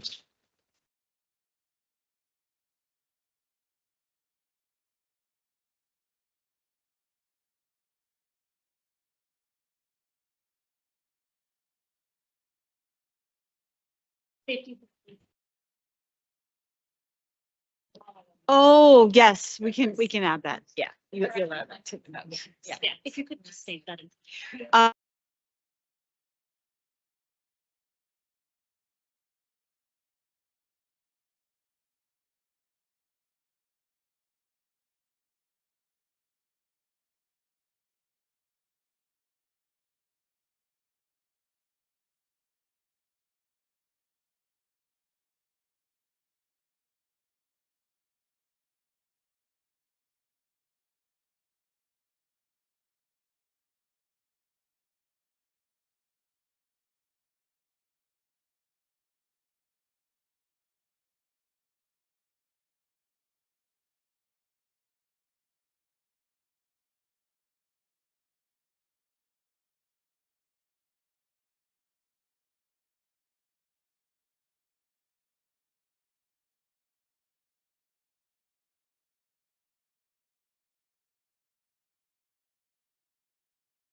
Yeah. Okay. Okay, thank you. Okay, we are beginning the committee portion of our meeting with the conceptual review of the design of a streetscape master plan for Chinatown connections, including the reconstruction of Kim Lau Square, located on Bowery between Pell Street, Division Street, and Worth Street in Manhattan. We will not hear public testimony or vote on this project today per standard committee meeting procedure. Welcome, team. Welcome, Gail, and you may proceed. Good afternoon, commissioners and attendees. I'm Gail Rothstein from EDC. Your presenter today is Jadiel Rivera from Marvel Architects, and Nick will start off with a briefing about the traffic improvements. Thank you, Gail. Good afternoon, commissioners. My name is Nick Petnati. I'm Deputy Director of Urban Design at New York City DOT. I'll keep my remarks very brief so we can really get into the meat and potatoes. But I just wanted to start out by saying this is a project that the agency has been very interested in pursuing for actually quite some time. This is not the first time that we've looked at this very, very complex intersection. It's been in the community, the ether, for quite some time, and we're really excited to have the team here led by Marvel really bringing us to fruition. We're still early days, but I just wanted to focus in on some of the transportation and traffic improvements. We really are looking to greatly simplify this intersection, make it a whole lot safer, make it a lot more readable and understandable. We are conducting a full traffic analysis to understand what the impacts are going to be. That is ongoing. We'll continue to keep you all briefed on how that proceeds. Yadiel will talk about some of those changes as part of the presentation, but I just wanted to set that stage and let you know that we at DOT are really looking hard at these changes, and the result in public space is a tremendous opportunity. So we're excited to see that. And with that, I'll turn it over to Yadiel. Right. Thank you. Thank you, everyone, for having us here today. Happy to be back. Today, I'm presenting the Chinatown Connections project. I'm just wanted to give you a little bit of background first. The funding, a lot of the funding for this project, city and state, came through the Downtown Revitalization Initiative. A group of community organizations came together to identify initiatives within the neighborhood for public realm improvements. And with that DRI initiative, 3 projects were highlighted as priorities, and we are here to present to you, the combination of these 3 in different stages, right? One is the redesign of Kim Lau Square, which includes the redesign of the traffic intersection, the creation of a Chinatown Welcome Gateway, which is a Present for Art piece that will be integrated into the design of the square, and beautification of Park Row project, which is basically a corridor that connects Brooklyn Bridge in the Manhattan side with the intersection at Kim Lau Square. Multi-layer agency, you know the drill with this. Just wanted to highlight here, and I'm going to talk about it later, that the Gateway Artist is an integral part of our team, and we are designing the piece together.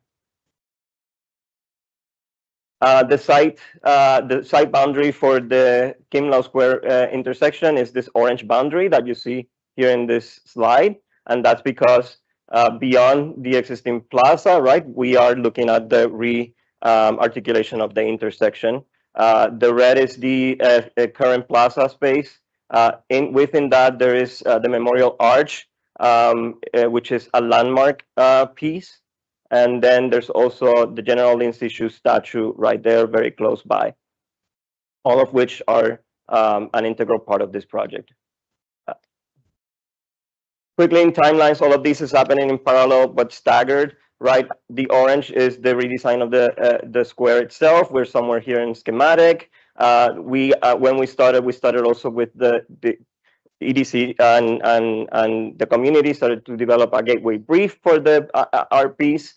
And we went through the call for artists and selection process, and we have fully engaged now with the actual artists and started that process as well. The Park Row, it's kind of, we're catching up. We're going to be kicking off already this process with site investigations, and the idea is that we will, end up somewhere in parallel with it.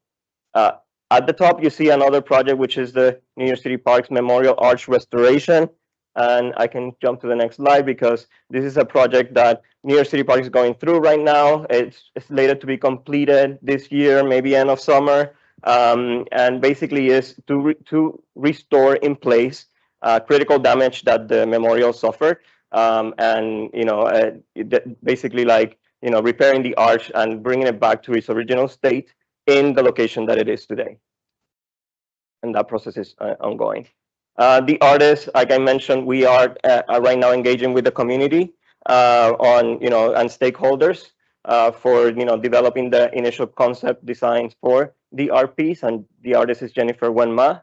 She's an international recognized artist, but also like one artist that lived in the neighborhood. She was selected through a community engagement process. She has Pieces International. She bridges really well traditional Chinese arts with more contemporary pieces, and you've seen her work on Stephanie Mulberry before. The project, we did a lot of engagement throughout this process. So over 22 engagement events in different ways, walkthroughs, pop-ups, tabling at different events that were happening in the neighborhood, teaming up with different organizations, online surveys, schools, seniors, etc. It's hard to summarize all of that, but it has really shaped the way that we have guided this project and the design. People want a unique public space that represents the neighborhood. They want different scales of gathering because they host different size events throughout the year, and different organizations, host events in this space. They want green separation from traffic. They want to feel safe in this intersection. They want shade, and they want to, this space to feel green and integrated with, the rest of the neighborhood as well. Summary of some of the stuff that were mentioned. I think most of the comments, we categorize them in 3 buckets, right? Improving the safety of the intersection, which we're working with DOT very closely on that. Celebrating the shared culture, like what's there right now, the memorials and monuments, and creating a place to gather, a destination. The place today is not really a destination, it's sort of a pass-through. The project is also part of the Plaza, the DOT Plaza project. So for this project, the community partner is a Chinatown BID. And we wanted to bring some precedence because we're also working with New York City DOT standard materials and furnishings for the design of the space. But we also, in terms of character, we wanted to, it's somewhere in between these two, providing enough space for, that's flexible for gatherings, but also having the space for the day-to-day that's a little bit more intimate and covering shade with trees and vegetation and shade. I'm going to go through this because I think this one summarizes it better. The current conditions, like integration with the cultural monuments, very constrained space, really unclear traffic patterns that create conflicts between bicyclists, pedestrians, and cars. Underutilized public areas, and really long crosswalks. All of that, which is going to be addressed. So what the main purpose of the realignment of the intersection is to really turn this 6-way intersection into a more traditional standard 4-way intersection that's safer, that's more predictable, that people know better how to navigate through it. And doing that by, creating straight-through connections for the desired sort of traffic vehicular patterns, and shorten crosswalks, and enlarging a public space. All of that is going to happen within the public right-of-way. And the realignment of the intersection, which I'm going to go through, is specifics of what streets the realignment is connecting, the enlargement of the public space, and the recentering of the memorial and some of the other monuments that are in the plaza.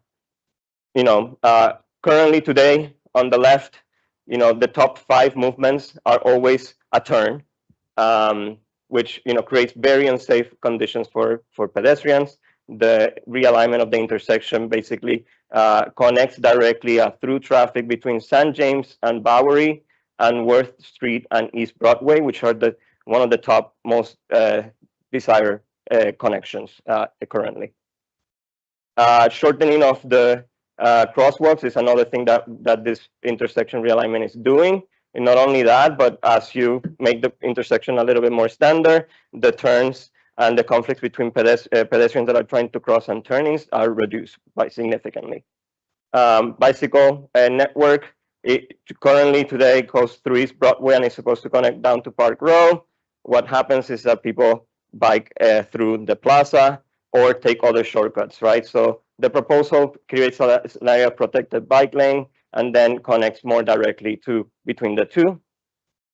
And in summary, from a space that prioritizes vehicle to a space that prioritizes pedestrian. You guys had a question about larger network. We have been looking at that, where traffic coming from the bridge, where bicyclists, which is the blue, coming from the bridge, and pedestrians that are coming from all of it. We can, if you have more questions about it, we can do a little bit more detail, but in interest of time, I'm going to jump into the concept, which is, that Kim Lau Square is basically a connection point.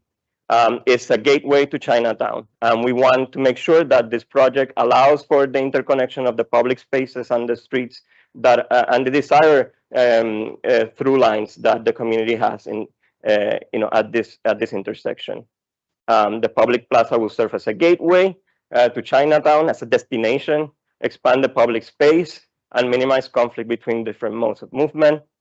By doing that, the realignment of the intersection, we have the opportunity, or we created a space that is 2.5 times larger than the current space, which will allow for a safer interconnected network of crosswalks and pedestrian network, which will provide adequate space to celebrate shared culture by giving enough an adequate space to the monuments that are there today, and eventually to the RPs as well, and creating a great space to gather that offers different opportunity for different sizes of events to happen.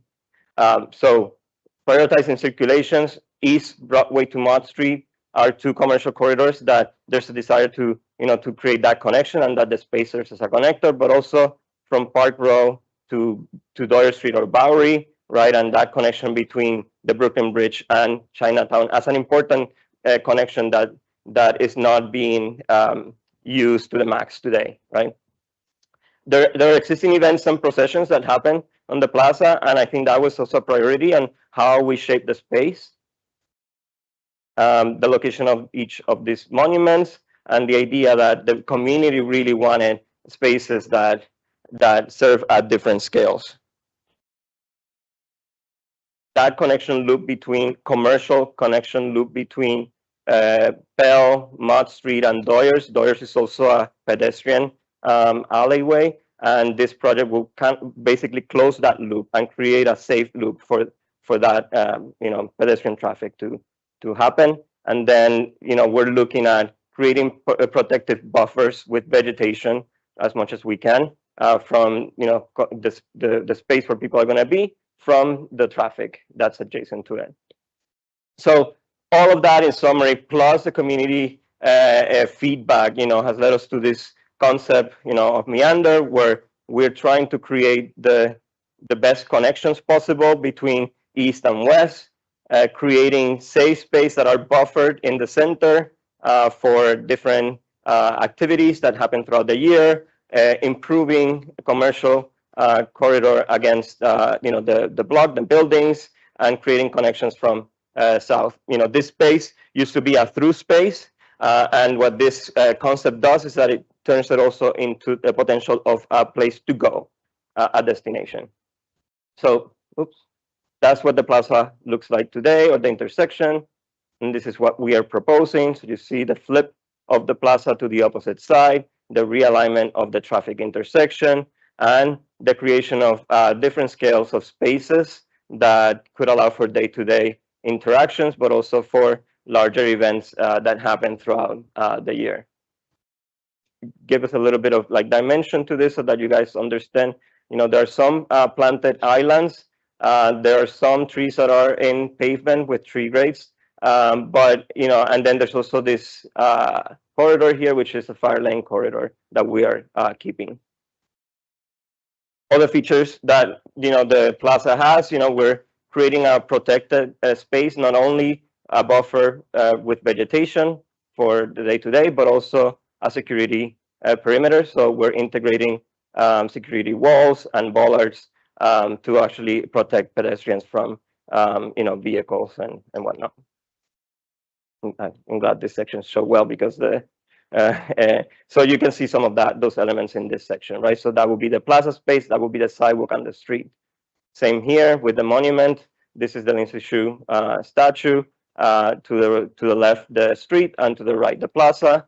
And this long section where you can see the memorial, a sort of more centralized location, and some views that show a potential of a day-to-day with different scales of events, with like smaller gatherings with movable seatings, or larger or medium-sized events in the main plaza space. And it also shows connections, highlighting the connections that are most desirable. In this case, towards East Broadway. Just 1 minute to talk about the Memorial Arch itself. We did a lot of studies throughout this last months about the current location of the memorial, and for a long time we were thinking that there was a potential possibility of keeping it in place, but with the traffic study and understanding utilities that are underground, the decision was made to actually shift it. We have been talking to the American Legion and all the stakeholders and engage them in the process of making this decision. So we're trying to keep the view sheds, the orientation of the memorial, and which was what was important for the community. So as you see, we're sort of shifting it inward into the plaza. So at the end, you get originally that was a traffic island, and people would gather in the street. Then the new plaza was made, but then also very restricted and constrained space. And you can see that in photographs. And the new plaza will give you the opportunity to actually gather more towards the north in larger quantity, but also allow for some gathering on the opposite side. And this memorial is symmetric. So you see the same things on both sides. And just quickly some views so that you can see that the relationship between the corridors and the memorial arch more or less remains, and it's improved. So that's where it used to be, and this is what we're proposing. I believe that's the last slide. Thank you. Thank you. Thanks, yeah. Okay, comments, questions? Isabel, anything, Lori? I can start. Thank you. I think this is an extremely complex and challenging project, and you've done a great job together with DOT to rethink how the circulation works, make the most out of it, even though it's still complex, and really carve out a public open space. So I think this is headed to a very successful place. I have a couple of questions. The first one has to do with the buffer walls. Mm-hmm. How tall are you envisioning are those walls? If you don't mind going back to a section. Yes. Jen, give me a number. 42 inches. And is that driven specifically because you're having them be anti-ram in Yes. substitution of bollards? Yes, correct. So we didn't want all of it to be a wall or a row of bollards like at the perimeter. So we wanted to integrate that security perimeter as much as possible with the planted edges. So for the most part, you'll see these walls that are framing the sidewalk. But also I think it does, when we have this sort of inclined landscape, like you get then more planting when you're inside the space. So I think that you'll be kind of framed by green and vegetation in most of these areas. So we wanted to go to a plan so that you can see, or even here, that will be bollards here. Some of these are removable or movable because of the FDNY. Then you have the wall, and we're still working exactly of does it go here? Does it go this way?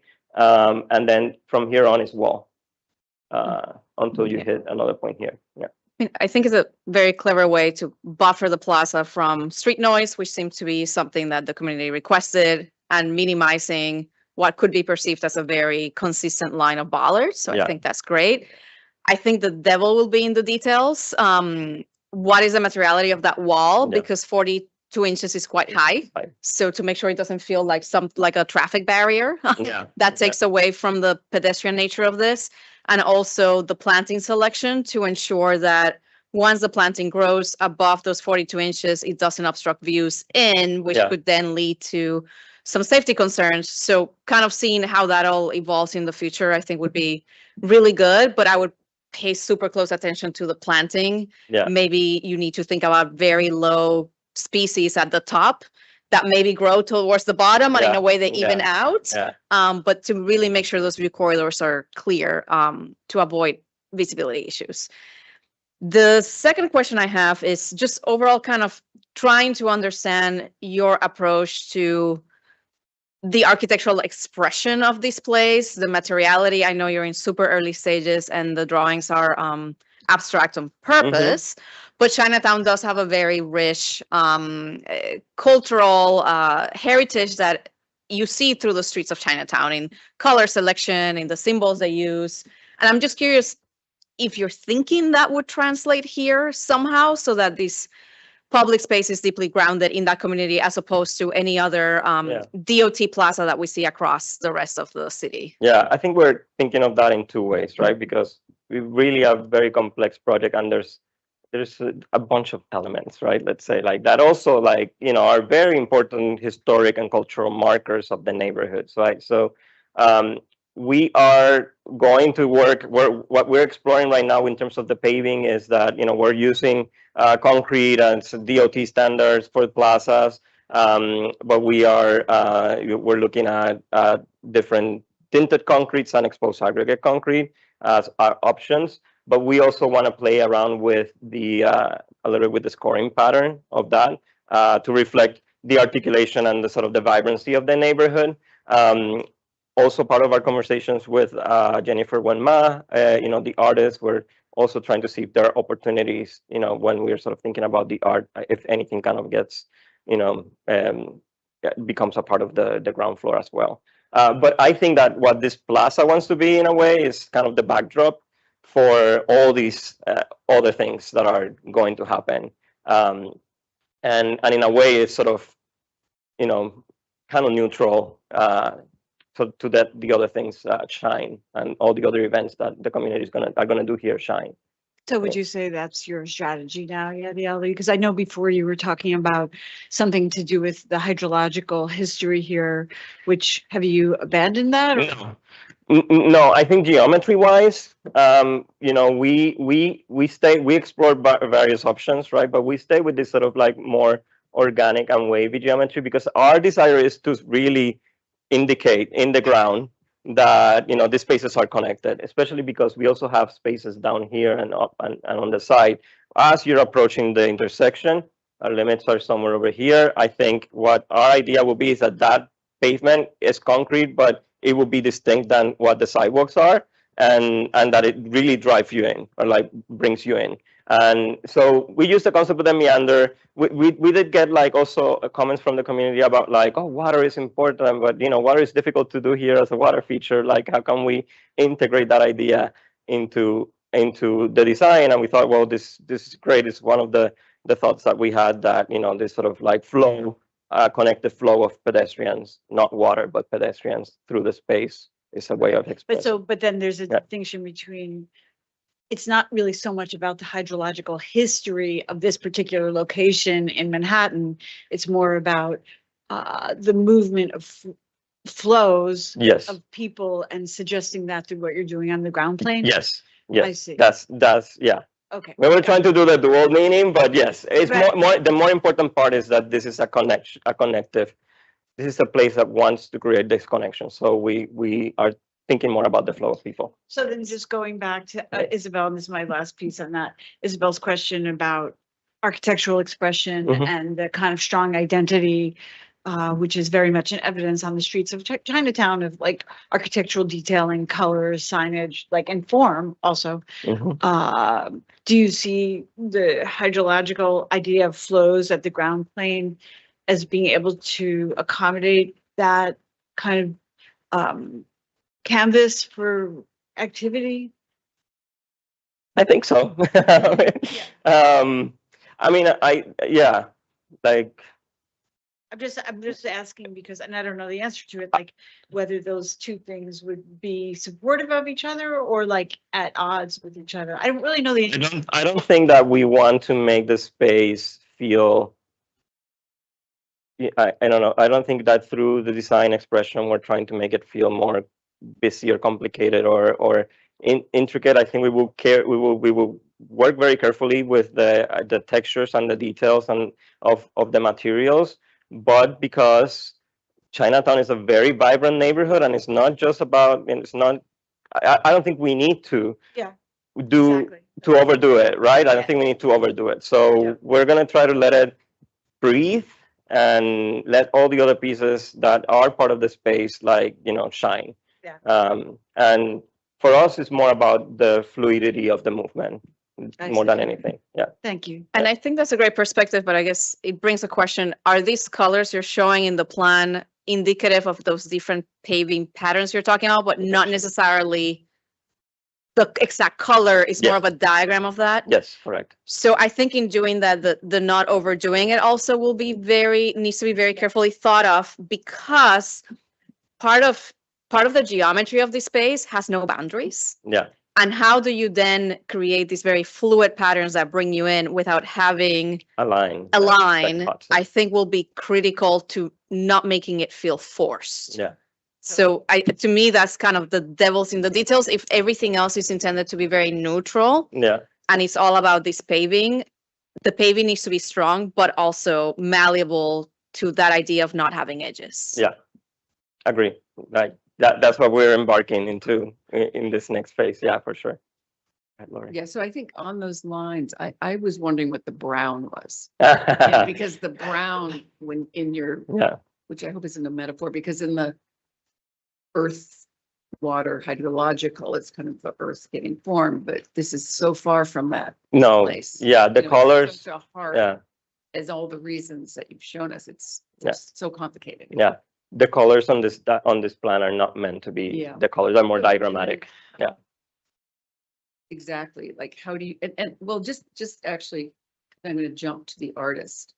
So where is the artist? Is the artist working with you now? Yes. Why isn't she here? Is she here? No.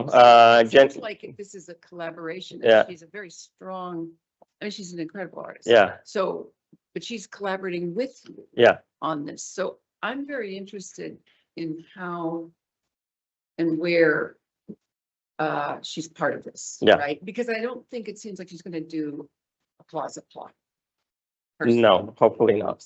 She's going- It seems like she's working. in Yeah. The way you're speaking about it, so. I'm really interested in that and how and where her voice is. Yeah. It sounds like she's there, and then Yeah. why she's not here. Yeah, so we were going, like I showed the timeline before, but when we started the project, there was still a lot to do to get to the selection of the artist, and we went through that process, and we have finally like brought her on board, like I believe like a month and a half ago. So we've been since meeting weekly with her. I mean, but she's also been aware of the project before. I also as a member of the community. And she's so far, very engaged. We have a really great relationship, and we are looking at ideas that go beyond just the object that looks at the ground plane, looks at above, below, around, maybe multiple objects. So she's in the point right now that where she really needed to validate their concept with the community, or not concept, sorry, needed to get the pre-engagement with the community so that she can actually develop concepts. And what we want to do is come to you, obviously separate, but together with her piece.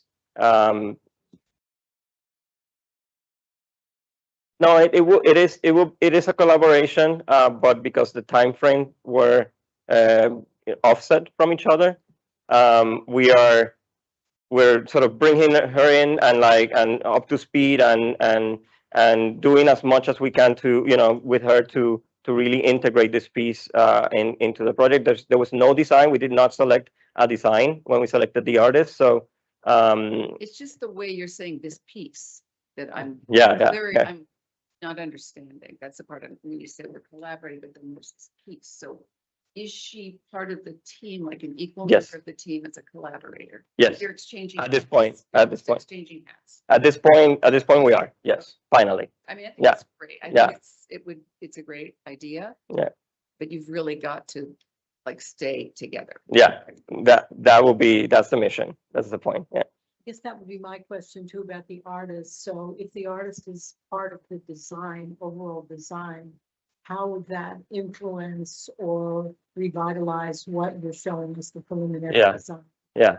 So if it's not a single object, you've taken the existing, the sculpture and the gate arch and put them there, but when I was looking at all the paperwork about this, I'm like, okay, well, what is she doing? Is she doing something that's going to flow throughout, or is she going to be doing a bench, or what is the artist's part of this whole project? Yeah. And it is a little bit hard for me to speak about it today because we are really in that ideation process with her right now. I would say that the project has so many constraints, and when we engage her for the first time, she's like, "Listen, constraints are not bad for me. Like, I like to really work with what we have."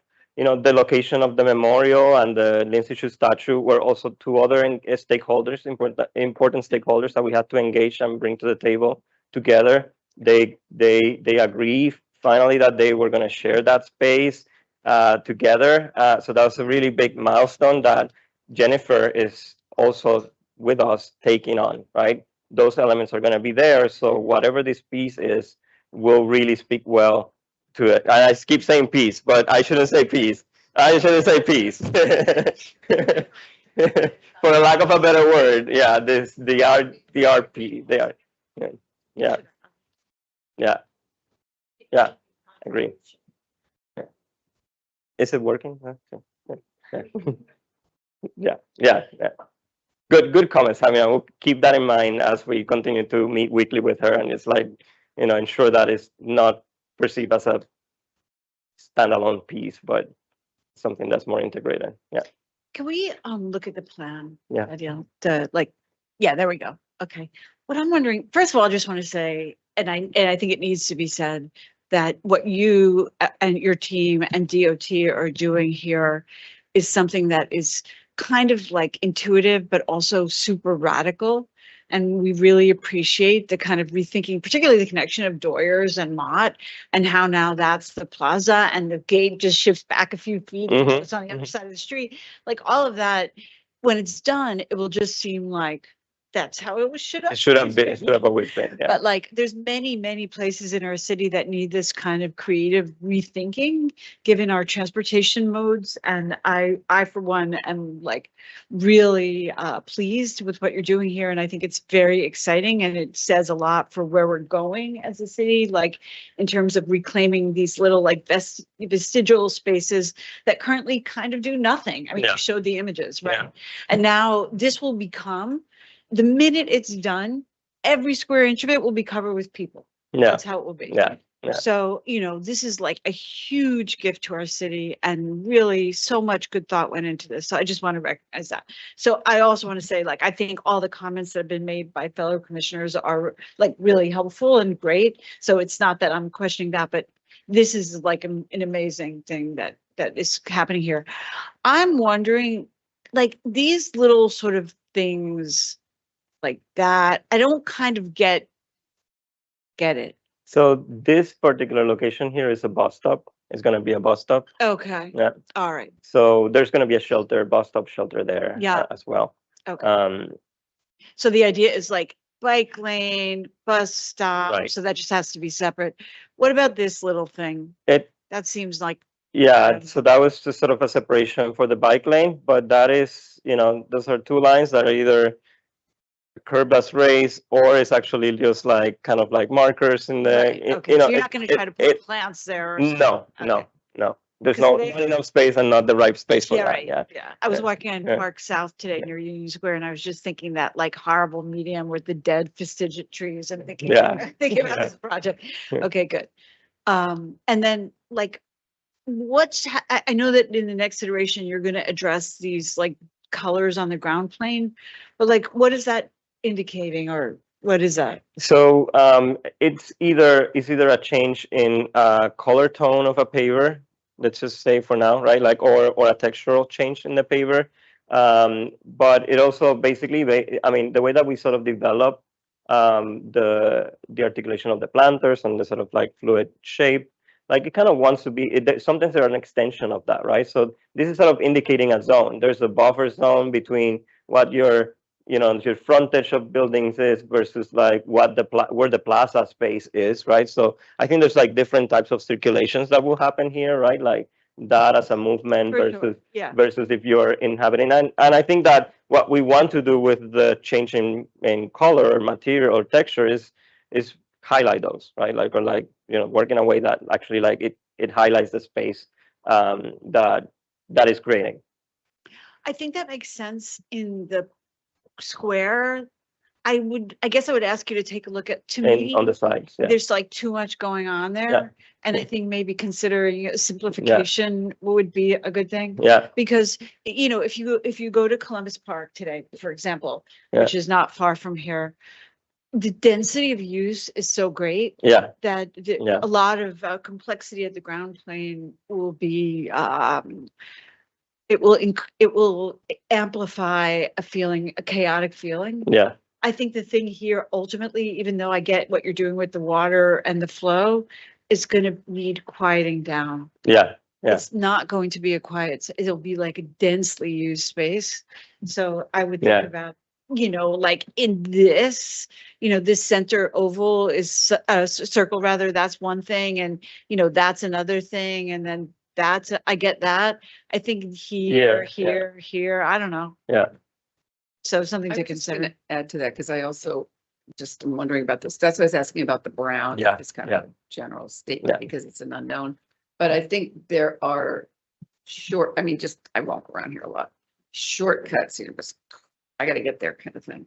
And I'm a little like wondering where they are in some of these outer edges. Mm-hmm. So how can I do Exactly. what I need to do? Yes.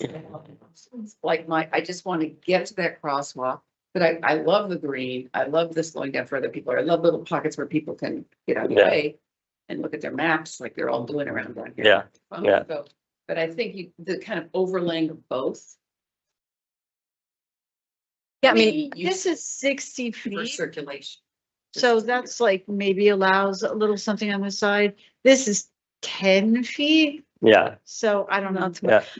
but what I was noticing, to Lori's point, because I'm also struggling with the Browns, so Yeah. maybe Yeah. next time let's not do the Browns, is that in some cases they do direct you to the crosswalk Yeah. and they're starting to work like here, Yeah. here. Even here, I kind of like this texture, even though this cuts it in half, because this paving brings you across the street. Yeah. So maybe it's more about that, like Yeah. This may not be needed. wayfinding in a very subtle way of where are your crosswalks, Yeah. as opposed to being a purely artistic That- shape. Sorry. Here's a big crosswalk from East Broadway to the plaza. Here is a continuation of the sidewalk, right? And then you cross the street here. Yeah. And then the big crosswalk towards Park Row is right here. You know Yeah. what my grandmother would say? The recipe called for a dozen eggs. You put in 13. I'll take one out. I'll take one out. Exactly.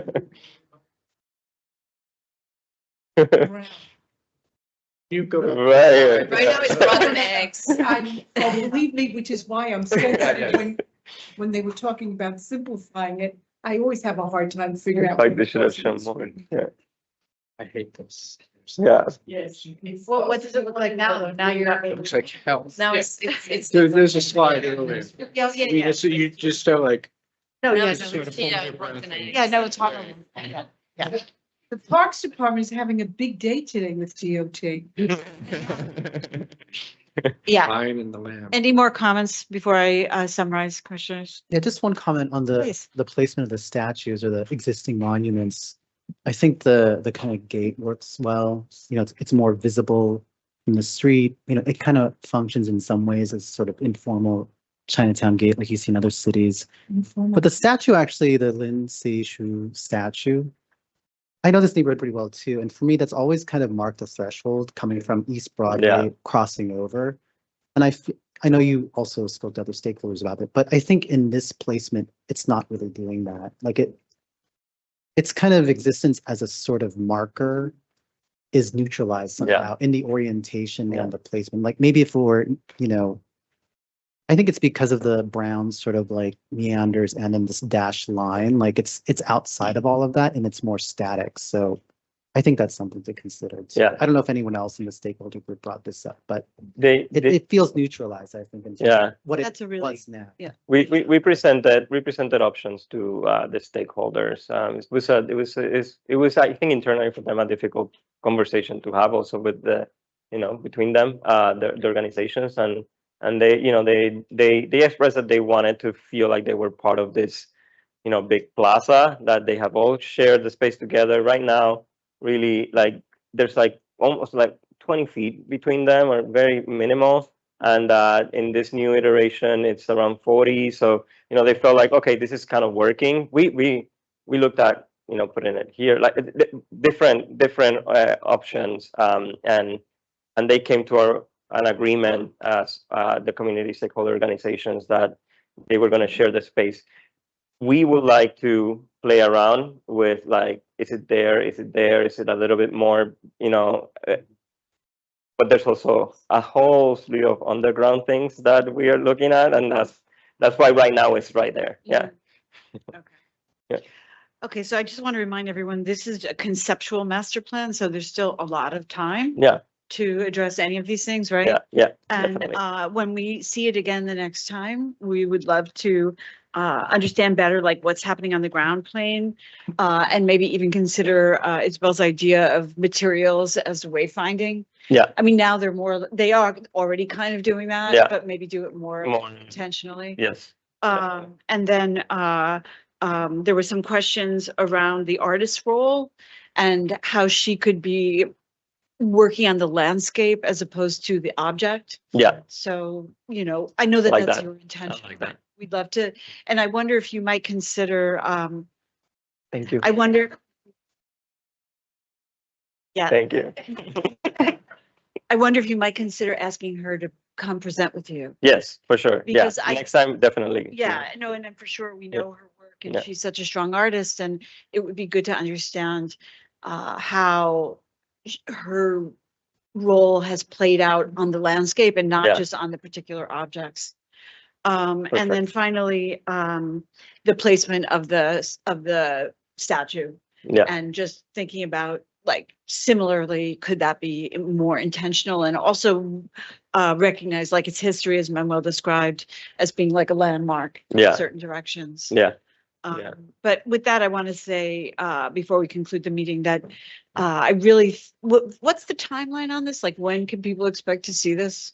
We So won't hold you to it. no, we are looking towards the end of the summer to come back to you for preliminary. The idea is that, Jen, correct me if I'm wrong, but like the end of the year, finalizing documentation, right?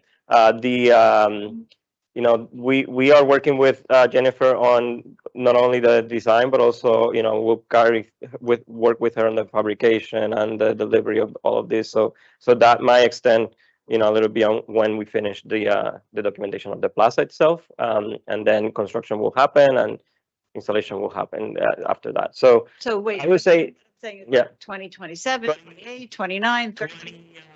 Design, I think, and documentation, let's say beginning of 2027, for, coming back here the end of the summer, and then finalizing by the beginning of 2027, and then construction after that. So 29-ish. Yes. Okay. Yes. All right. Can I make one more? Yeah. Comment? Sorry, I think it might help too in the next presentation. And, you might have gone over this at the very start, but thinking of the other gathering spaces in the area, like the southern end of, Sarah Rosella Park or underneath Manhattan Bridge, like, because I think, part of the, I guess, fabric of Chinatown is that there's a lot of informal gathering spaces too, Yeah. as well as formal that are built by the city. So if that's somehow possible to include as a kind of contextualizing. Yeah. Good. We do have diagrams of that we can bring next time. Okay. So in summary, we just summarized amazing improvement to the life of our city. In conclusion, before we, well, let's finish with this first. So you know what to come back with? Yes. Congratulations. Thank Thank you. you for this amazing addition to the streetscape of our city. Thank you, DOT and Parks. And before we conclude the meeting, I want to just say on the record, thank you, Shreyoshi Banerjee, for your service to our city. Yes. We are very grateful.